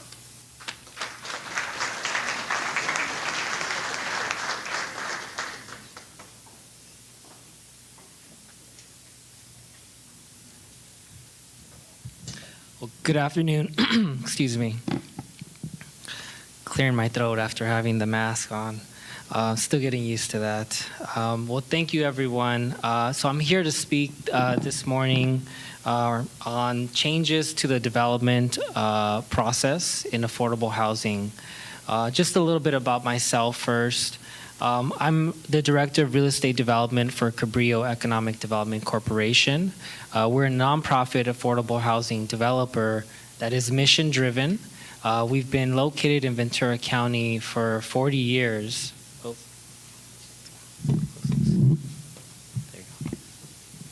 For 40 years, actually, this year. And some of you may have seen us outside tabling. We're planning to have a 40-year anniversary later next month in November. So I invite you to come and find out a little bit more about that event. But the culmination of our work over the last 40 years culminates to representing 1,192 families here in Ventura County, stretched across 24 total properties that our team has been developing since its inception. I believe Carmen and other folks spoke about Cabrillo this morning and some of the history there. We have a legacy of developing with community in mind, with community priorities in mind, and that legacy continues to live on today. We farm where we prioritize housing farm workers, seniors. We recently expanded to include homeless veterans in some of our projects. And moving forward, we'll continue to house those same populations as well as low-income families, and looking to develop transit-oriented development, which is affordable housing near transit stations. A little bit about myself. I've actually been with Cabrillo for about a year now. And although I'm new to Cabrillo, I'm actually from Ventura County. I grew up actually here in the city of Oxnard. So for me, it's a bit of a full circle, having spent the last 10 years or so developing affordable housing in LA County, Orange County, San Diego County, and actually in the state of Washington as well. So I'm bringing all of that experience with me here to Oxnard. And I'm just, wanted to start off by just sharing a little bit about myself, my trajectory into this career and being here with all of you today. I actually started my career as a community organizer here in Oxnard, working with youth programs, and recognizing over 10 years ago that in order to really help our youth back then, we needed to provide stable housing for youth and for their families. So at that point in my life, I ventured into a new direction, affordable housing development. I was fortunate to take my degree in psychology from UCLA and be a part of the urban planning program at UCLA to learn more about how to address the challenges that we're talking about here today. And I'm fortunate to say that I've had a really great short career, really learning the ins and outs of affordable housing development. And what strikes me, what never seems to really shake me, is just all the different facets of what it means to be an affordable housing developer. And when I was asked to come speak today about the impact of the pandemic on affordable housing, it brought to mind a short story, or maybe a flashback, if I may. At the beginning of the pandemic, what was happening and how things started to roll out in our industry as we adapted to the changes that we have now today. I was in the middle of a construction project, just started construction, and I also had a loan closing that I was working on concurrently. And as for folks that are familiar with our industry, one of the most precarious times in the project is when you're in construction and you're making sure that you want to stay on schedule, avoid delays, avoid costs. That's one of those times in the project's life cycle where time is literally money. And so as we're learning about the pandemic and the impact that it's having across the nation, across the world, all I'm thinking about is how can I make sure that my team on the ground stays safe and healthy, and we can keep the project moving so that we can build, in that case, it was a 60-unit veteran homeless community in the city of Pomona. I started to do research, and I took off my planner hat, put on my developer hat, and thought about technology and health and how I can do my part as a developer to keep my project moving forward. There was a lot of news at that time about Elon Musk and some of the technology that he's been developing. Inspired me to really think big and be innovative. And I came across some video footage of some machines in China using UVC lights, which are kind of like black lights, to sanitize things. And it gave me an idea to keep my project safe. I was going to get a hold of some of these machines and get them onto my project site and make sure that my team, the contractors, everybody stays safe. At that same time, everything is closing. stores are not open and people are staying home. So it became really difficult to try to find any kind of technology like that at that stage. My team and I, again, thinking innovatively, decided to adapt and use air purifiers that use the same light technology to take to our sites and create some kind of a contraption that can maybe sanitize a whole trailer in 10 minutes or something to that effect.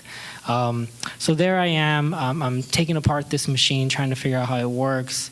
And it dawned on me that this is also part of what it means to be an affordable housing developer in today's world during a pandemic. It's trying to think about how do we innovate, use technology that we have at our disposal, and think about the success of our projects, because it's not just any development, any construction project. It's a project that's going to be serving families, veterans, homeless, populations in great need.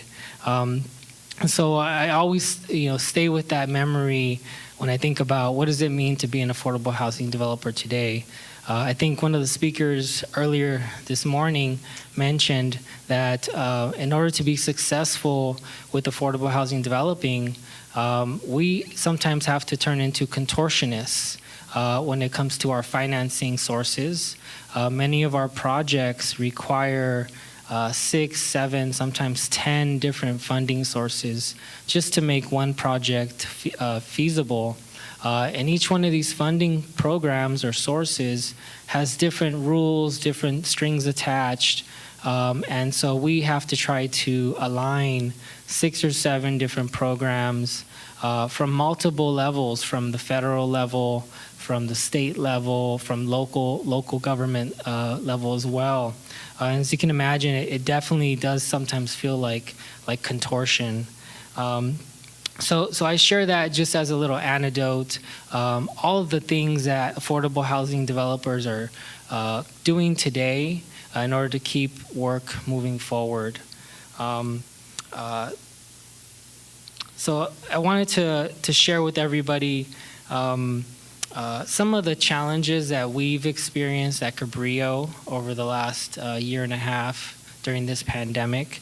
And I won't try to capture all of the challenges that have come up from the pandemic, but I will share some highlights and just memorable challenges that we've experienced that I think are worth noting.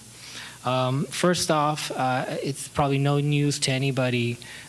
With the pandemic, there definitely have been delays in construction, delays due to supply chain disruptions. And that's been consistent actually from the very beginning of the pandemic. I actually had a project in construction in the state of Washington at the time. And, no matter how much time, focus, energy, money we attempted to throw at this challenge, we just could not get enough labor, painters, carpenters, cabinet makers, different trades. We could not get enough personnel on our site to finish the project on time. So we had to adjust and adapt. Across the industry, and speaking to many of my colleagues and other developers, the number that I've heard tossed around is that most construction projects today have absorbed something around a 30% construction hard cost increase. And again, that's due to cost of materials, that's due to delays in the construction time period.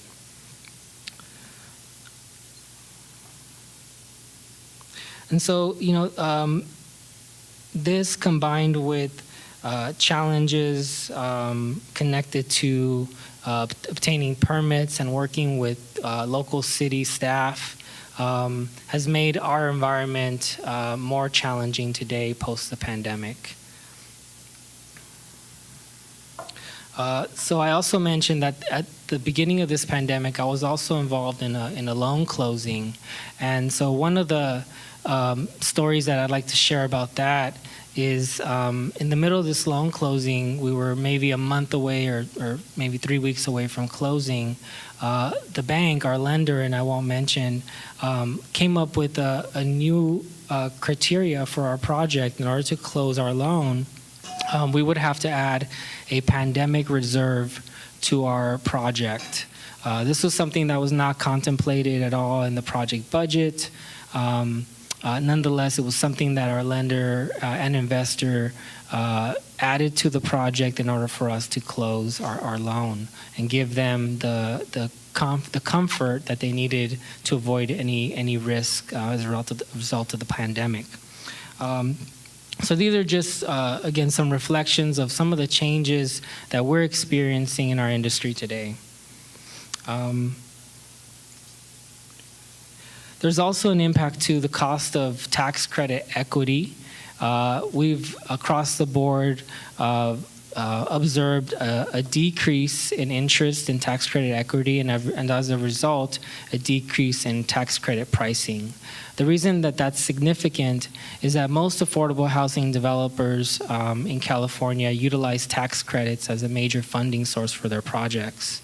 The tax credits represent somewhere between 60 to 70% of the overall project funding. And so if tax credit pricing decreases, that again turns into a larger budget gap for our projects to absorb. So in that end, it's also becoming more difficult, more strenuous to develop affordable housing in today's environment. Staying within that realm of finance, today, every single dollar that we apply for as affordable housing developers is a competition. It's something we have to compete for, submit applications for, sometimes wait multiple months before we know if we actually have the money to build our project. Not only is it a competition, but one of the most critical aspects of each competition is the amount of local dollars, leverage funding that's committed to each project.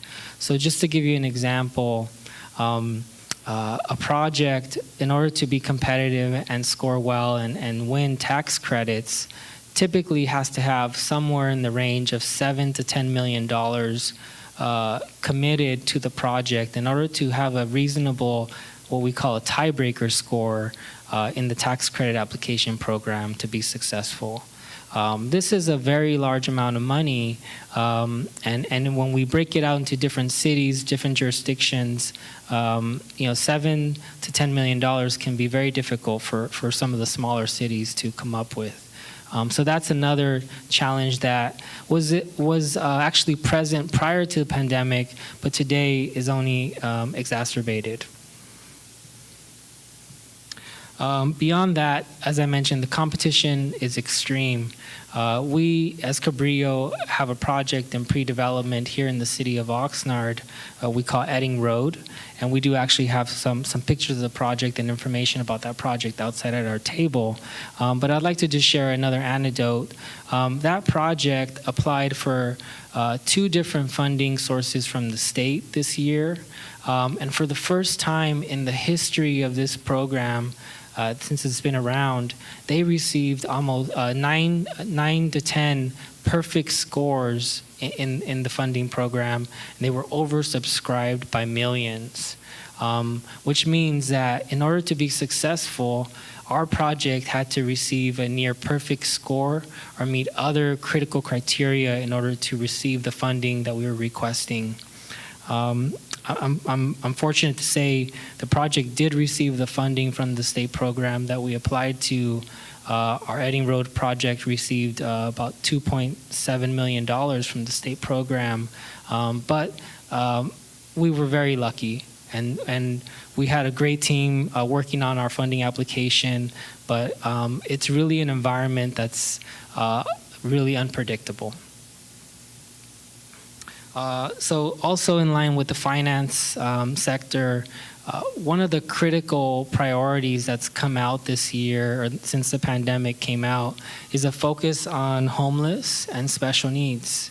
And while I 100% agree that that must be a priority, one of the challenges in our industry that we're facing today is recognizing that we have to build multiple types of housing for multiple types of populations.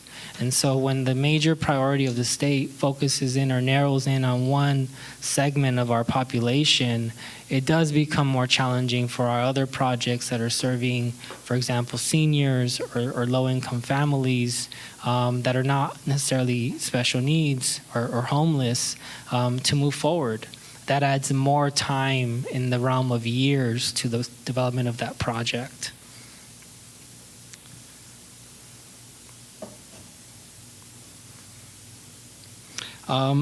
And as a result of this focus on housing and affordable and permanent supportive housing and homeless, the state agency is responding in the middle of this pandemic, trying to make the process more streamlined. And so we have seen the state agency actually roll out a new process for applying for these funds. However, it's their first run at the mill, as they say, and it's not a perfect process. So we're working with the state to work through the bugs in that process. Nonetheless, our organization was successful in acquiring funding through these new programs and new processes with the state this year. We've been fortunate to pull in to the project here located in Oxnard approximately $4.5 million this year with the hopes of starting construction next year. However, we had to adapt, we had to pivot in order to align our project with the priorities of the state. And what I mean by that is we embraced a philosophy that's really and a strategy that's gotten us through this pandemic as affordable housing developers, which is staying flexible and staying nimble. Our project at the start was a 42-unit farm worker community. As I mentioned, the focus is really homeless and special needs. So we took a step back looking at this particular project, and we actually modified our project. We made the project more dense. We went from 42 to 58, responding to the need for more housing here in the middle of this pandemic. We also added a new population, so we call this particular project a hybrid project that's going to be including prioritizing housing for farm worker families and also veterans experiencing homelessness. When I think about that population, I recognize it's probably not something that many of us have seen before, although it's not the first of its kind in the state, but certainly not something that's very common. However, I think that it embodies a wonderful philosophy for how we're going to move forward in this pandemic, and it embodies innovation, it embodies collaboration and empathy, bringing these two populations together, farm workers and veterans experiencing homelessness. So we're very proud of that particular project and how our organization has adapted as a result of this pandemic and the challenges, and as a result of the many shifting priorities that are coming down from the state and the various public agencies. As a whole, affordable housing developers, I believe today, as a result of this pandemic, are very challenged. Not only are our overall operating costs higher by approximately 10% as we take on the additional costs of navigating this pandemic with personal protective equipment, staff working longer hours to adapt to all the needs of our tenants. But also all the additional funding programs that we spend resources on to bring in the dollars to build these projects. So on the operating side, things are more challenging. On the income side, although most of our projects in affordable housing usually see a very steady vacancy rate, there are many families that have been struggling to pay their rents, even within the affordable housing communities and developments. So there is a reduction in rental income, and our main funding source, which is real estate development, is suffering from delays, higher costs overall, and additional challenges and complexities to the funding sources that we use to build these projects. As I mentioned, overall very competitive, the most competitive we've ever seen. So this has resulted in developers looking for more density, looking to develop larger projects.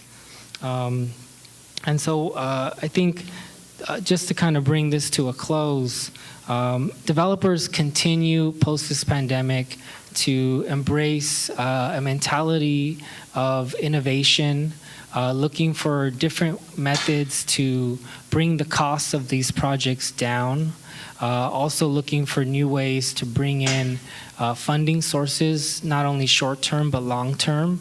And to that end, I'd like to share that Cabrillo and several other developers, housing advocates in Ventura County recently decided to form a coalition. And this is one of the after effects of going through this pandemic, realizing the focus and the need on housing, and how we're not going to be able to navigate through this each one of us in a silo. We must work together. That is my concluding remark, is that moving forward, we're looking to foster a culture of collaboration and partnership, because this pandemic has proven that is really the strategy to help us navigate towards that world that we all envision, everybody having a decent, affordable place to live that's safe and secure. So I'll conclude with that, and thank you all for your time.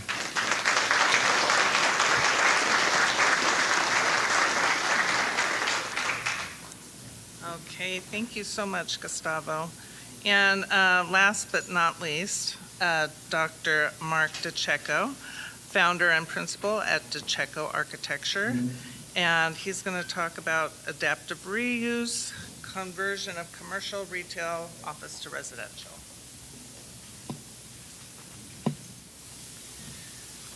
I think a lot of the speakers before have given us a lot of information, a lot of sort of statistics and other sort of information I think is very relevant. I'm going to talk more about just sort of anecdotally what an architect sees these days as what's going on and how it's affected us as an industry, both from the design professionals as well as the development community. So we'll start it off. First of all, this is what we already know. As most of you, because we've attended these events before, the housing crisis predated COVID. We had a housing crisis before this. What did happen, though, the pandemic made it worse in multiple ways. We went from having a lack of supply before, lack of affordability, of attainability, and then you add to that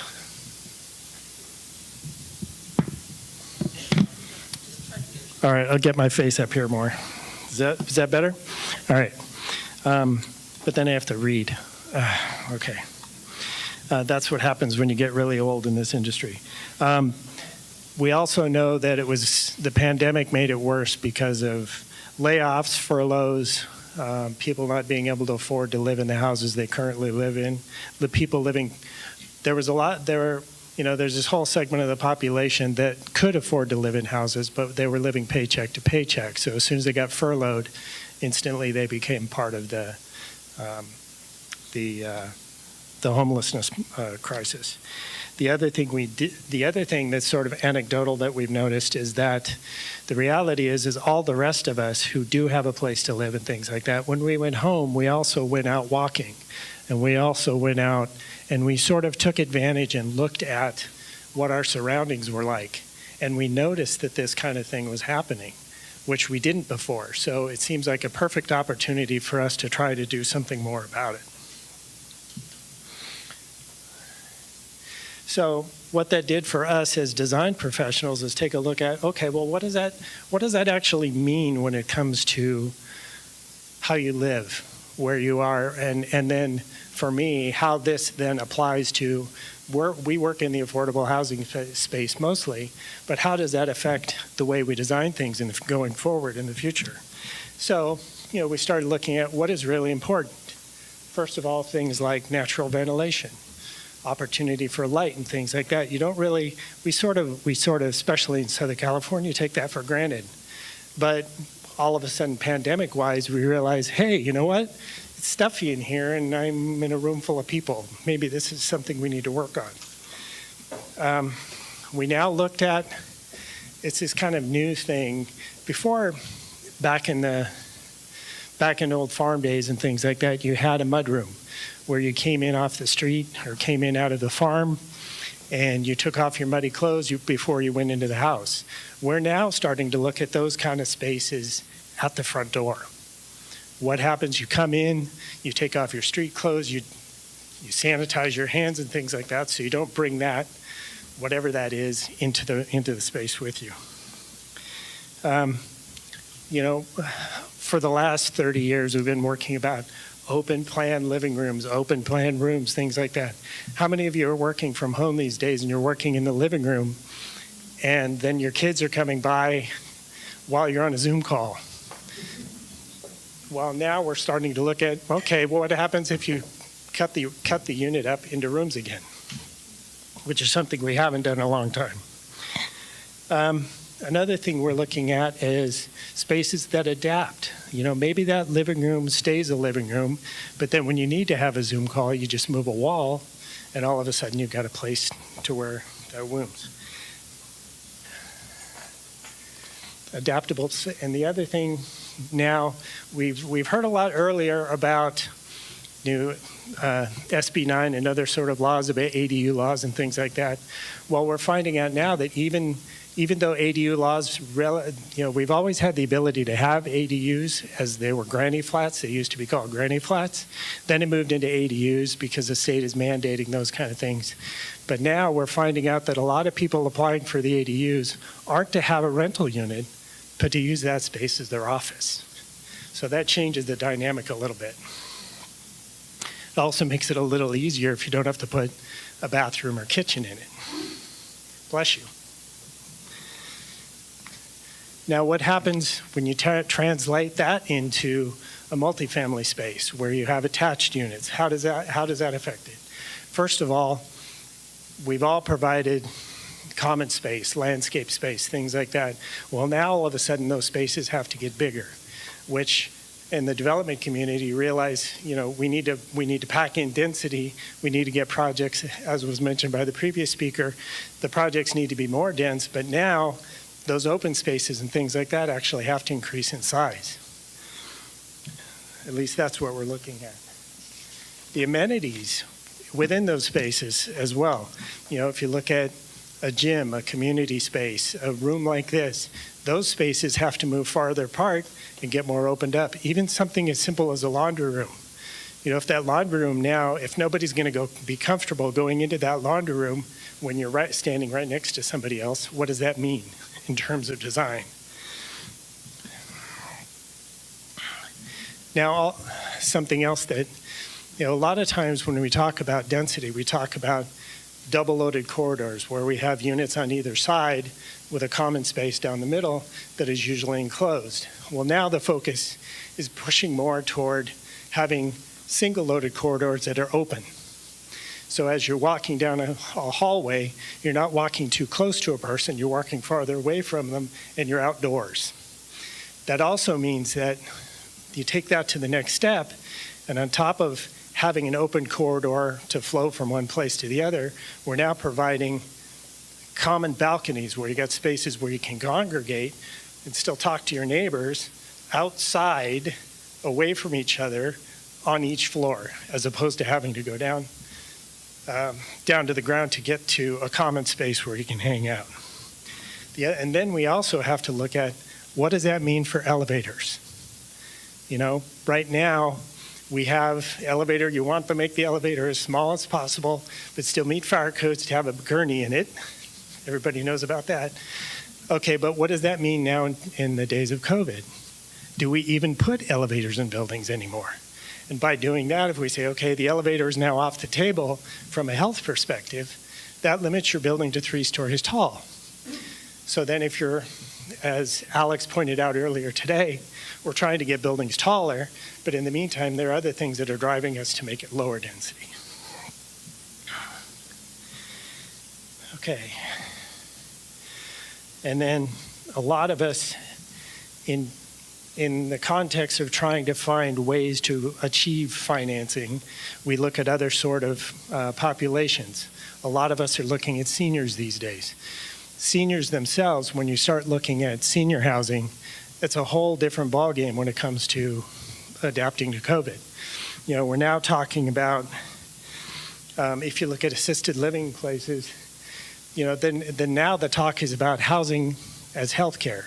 You know, it becomes a component of the healthcare process, you know, because what you design now has a much bigger, greater effect than it did before, at least in terms of the perception of health. Visitation areas, as you can see this image here, this is the initial reaction to having visitation in an assisted living facility. You put your elderly parent in a bubble, and you can't touch them, you can't hang out with them, but that's the initial gut reaction at this point to what happens as far as that goes. Also in assisted living, we have a couple of assisted living on the living projects on the boards, and in every single case, the operators come back to us and say, okay, we now need you to redesign that project, assuming that there's only 1 bed in each room, where they were all paired before. All of the projects we're doing. So in essence, you're doubling the amount of rooms that you have to have on that same piece of land with the same fundamental economics. We have to, you know, that drives the project quite a bit. The other thing is, again, in all of these things, the reality is when you look at it, they're driving density down as opposed to the other way, which is all of us as developers are trying to go this way with the density, and all of these COVID-related things are pushing the density in the opposite direction. So now, again, from an assisted living perspective, they're talking about having what they call neighborhoods within a building. As opposed to having a long corridor with many, many units, it's breaking it up into pods.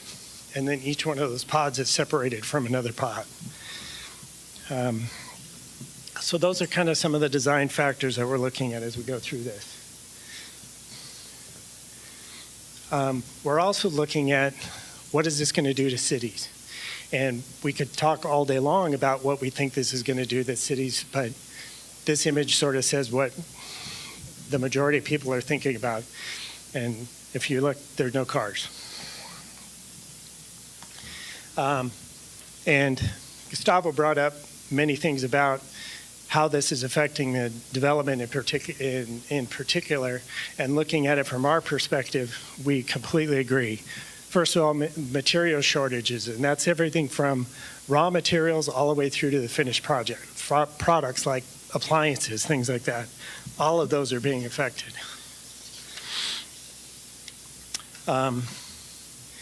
Prior to the pandemic, there was a labor shortage.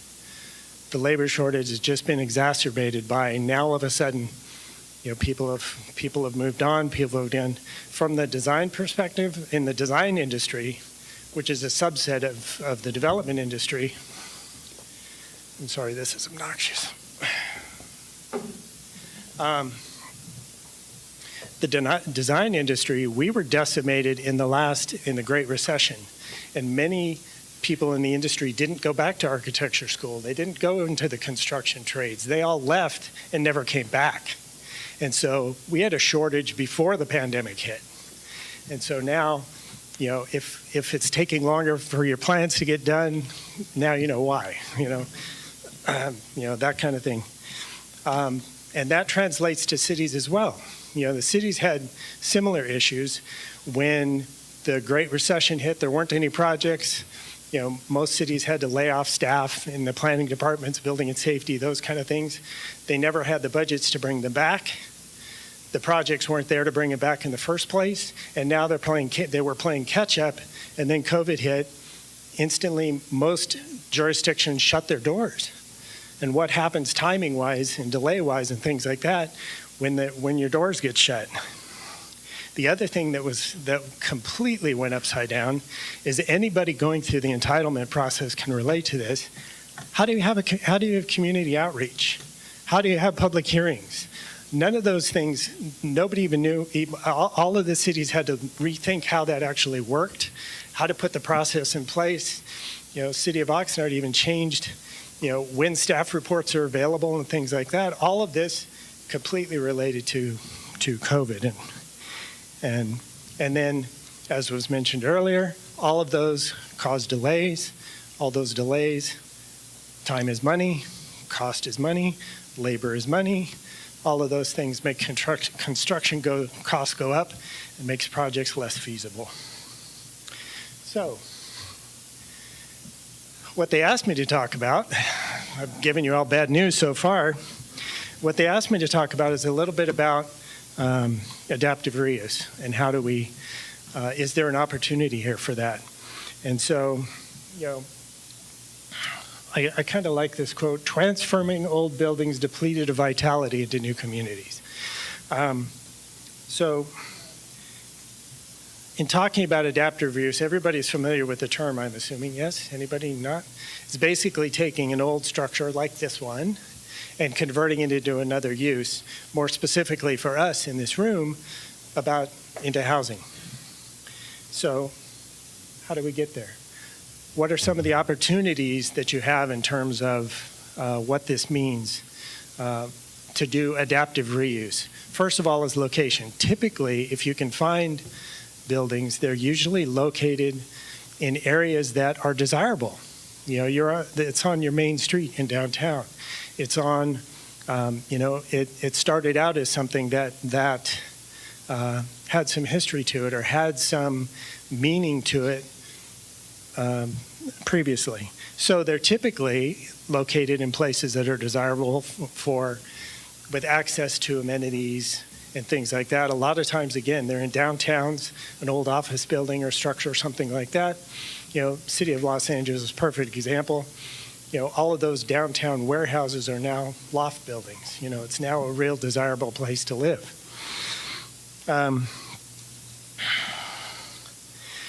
Another thing is,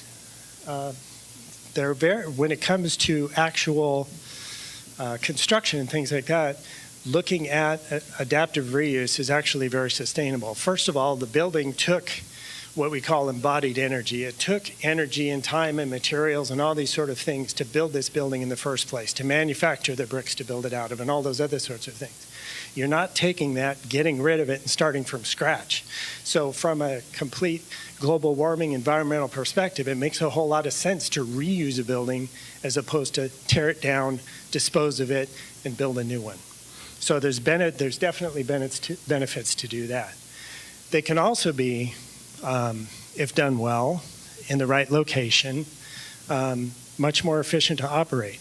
And that, you could argue that not necessarily in terms of energy use, although you still have to meet building codes and things like that for the new use, but when you also look at, because of their location, they're typically closer to transit, they're closer to jobs, they're closer to, the infrastructure is already there. You're not building out in a green field, you're not doing, there's no remediation because it's not a brownfield site typically.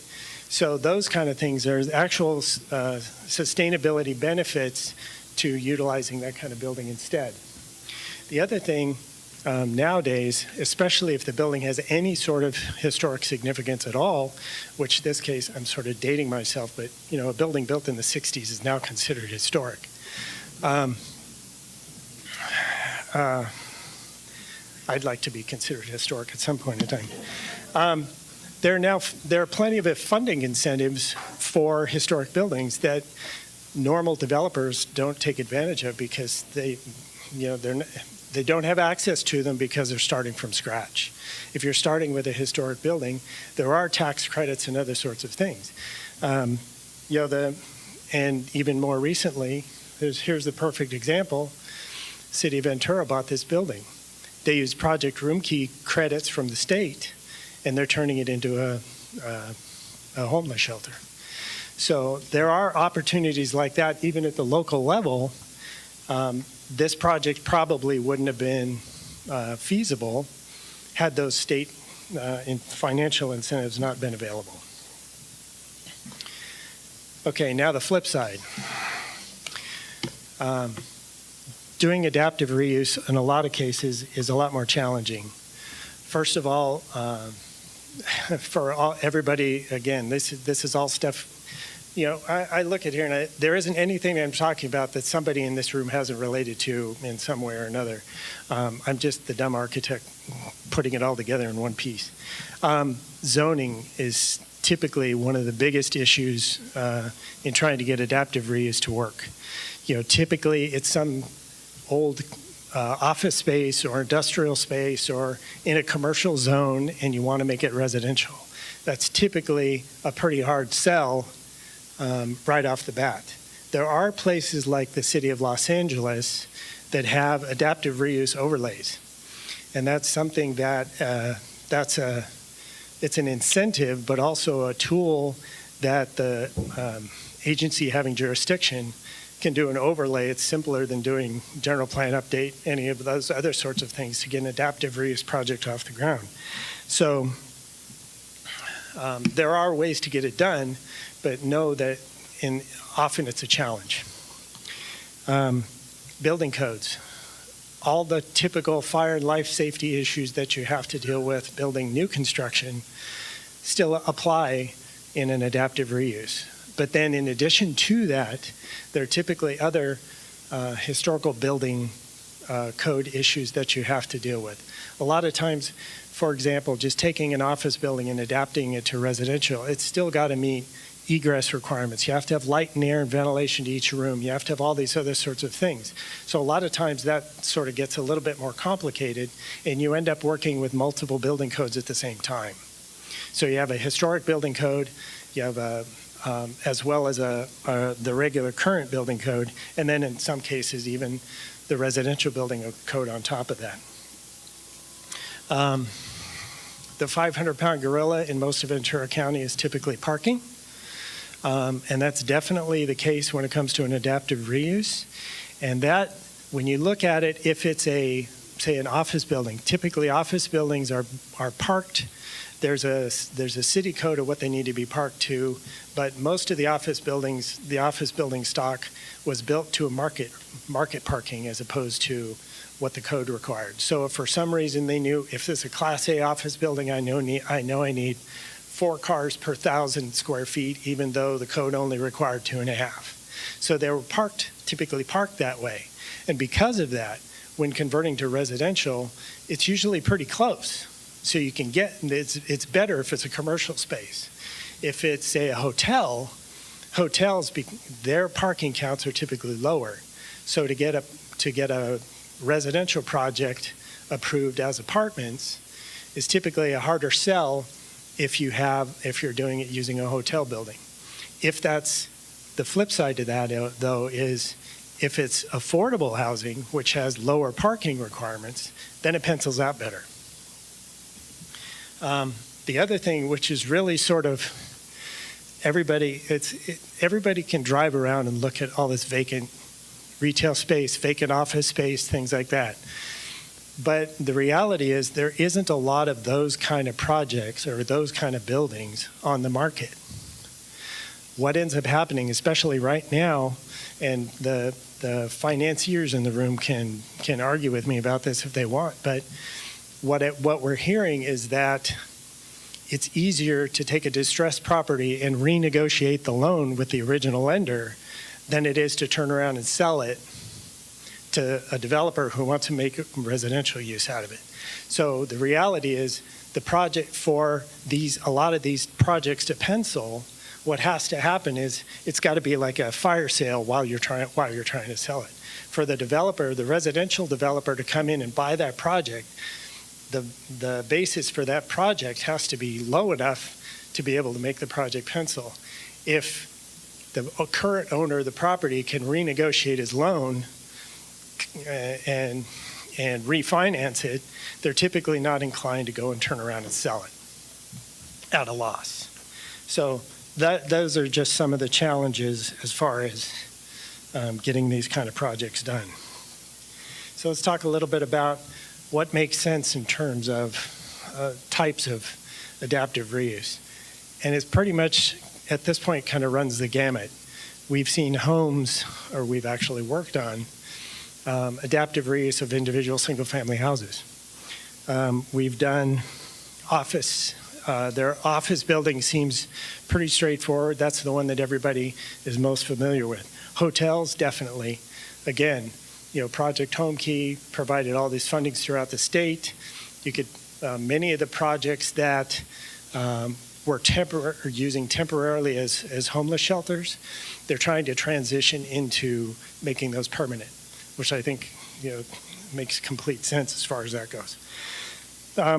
Also, strip malls. Strip malls are a little bit more of a challenge because they're typically really small and they typically have really bad parking already. So taking that building and actually converting it into residential is typically more of a stretch. It's more likely that somebody will take a strip mall, combine it with another property adjacent to it, and mow the whole thing down, because those strip malls were typically built pretty badly in the 80s. And so they're not usually very good candidates for this kind of work. The other thing that is becoming more sort of prevalent is big box retail, because those are sort of on their way out. There are fairly substantial benefits to doing a big box retail convert to residential. Number one, you've got a whole bunch of square footage with open spaces within the building, so there's a lot of square footage covered by a roof. The other thing is there's usually an enormous sea of parking. And in some cases, that sea of parking, even if you park it per residential standards, still allows you to have open spaces, still allows you to have green spaces. It certainly takes a lot more horsepower to pull one off, but it's definitely something to consider as you move forward. Other opportunities that we didn't have listed, and it's really sort of pushing, it's sort of out of the realm of adaptive reuse, is changing, and actually Gustavo brought it up in a project, is redesigning a project that's already entitled, or one that's close.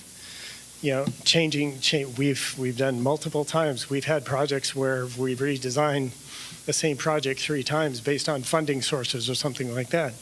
Well, now we're actually looking at, people are coming to us with entitled retail projects and asking us to remodel them into residential. In some cases, it's not necessarily adaptive reuse. We're actually mowing the whole building down and starting from scratch. But in some cases, because there's already been so much entitlement work done, where you have the form of the building, you have the shape of the building, you have the amount of parking and all those other sorts of things, converting it to residential, you want to maintain all of those things that you fought so hard to get in the first place. So there's an opportunity there, approach a developer who has an entitled commercial space that doesn't want to build it because it doesn't pencil out anymore. So there's an opportunity there. And I'm going to take my architect hat off and put my general plan advisory committee hat on and say, right now, especially since many of the cities within Ventura County are going through comprehensive general plan updates, now's the time to speak up. Because again, one of the biggest hurdles is zoning. So if all of a sudden, if nothing else, you can get some sort of overlay, get a mixed use, get general plans, get a mixed use land designation. Now's the time to set the stage for those kind of things in the areas of the city that you want to see that could potentially grow those kind of things. So even if it's, as opposed to saying, okay, adaptive reuse ordinance or some other sort of, that's one vehicle, is to do an overlay. But since you're going through a comprehensive general plan update, why don't you build that flexibility into your general plan? So there's an opportunity there as far as that goes. So I don't know where I'm doing time-wise. Okay. So I'm going to just go through, just sort of show you a couple of different projects at different scales and see what all of this stuff, what it looks like. Example of top right is actually a Turning Point project, single-family residential neighborhood, 5 units of supportive housing. Project below it is a converted strip mall. That project was basically 8,000 square feet of L-shaped suburban, park in the front, typical strip mall that are usually these days completely vacant, turned into, again, supportive housing with all the services down below. So we even left all the storefront, and then up above is all housing units. But as you can see, we took most of the parking out and made it open space. But in that case, the state wanted us to do that. That's actually in Hawaii. Upper right-hand corner, Ventura County Fire Station converted to a homeless shelter. It's a project. It never got built, but that was the intent at that point. Lower project is one that's actually built. We took an old 90,000 square foot grocery store and converted it into a rehab clinic with housing directly adjacent to a project. A second phase of the project that we did was 80 beds of housing for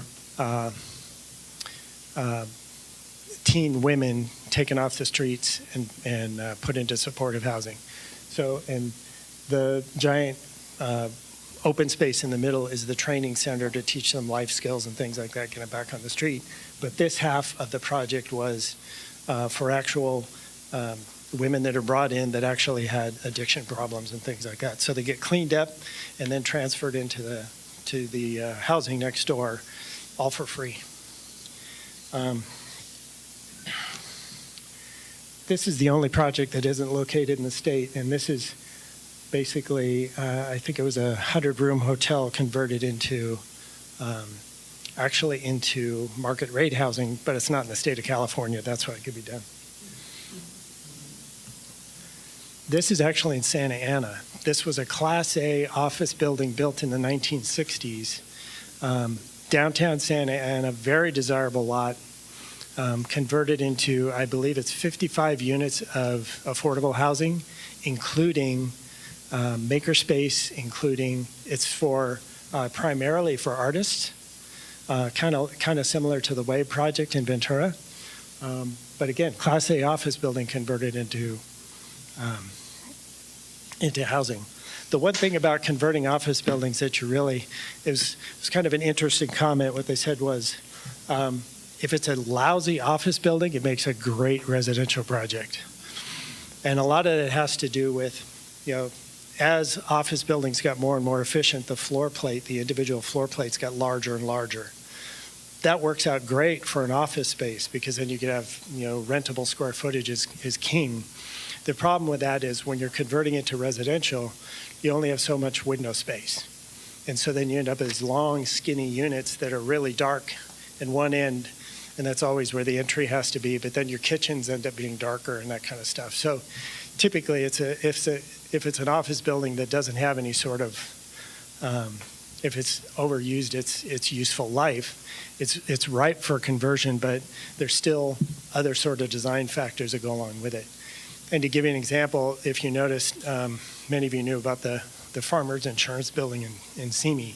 That would have been a perfect adaptive reuse, but it actually made more sense to take the building down because you could put a much bigger project on the site, which included retail and residential as well. Last thing I'm going to show you real quick. This is a project we're currently working on at the University of Sussex in England. It is pretty much a combination of many of the things we've talked about so far. It's the site was the original site of one of the king's hunting lodges from the 1400s. So it's got a piece of a moat actually on the site. The farmhouse was built in the early 1800s using materials from the original castle.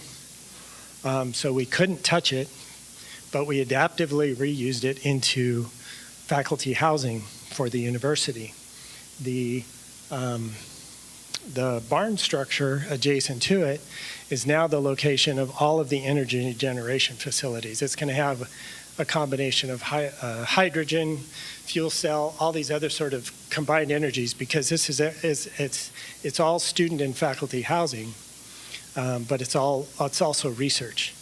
All the new units we're adding all have movable walls, completely technology driven.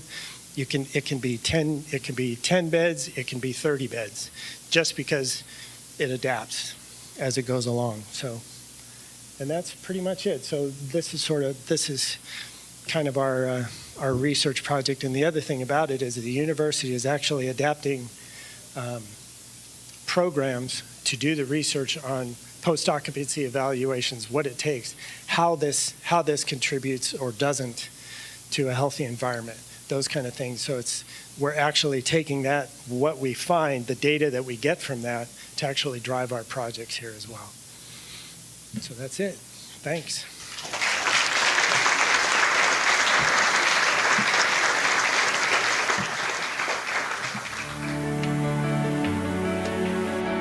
Okay, a big round of applause again for our three speakers, Sher, Gustavo, and Mark. Thank you so much.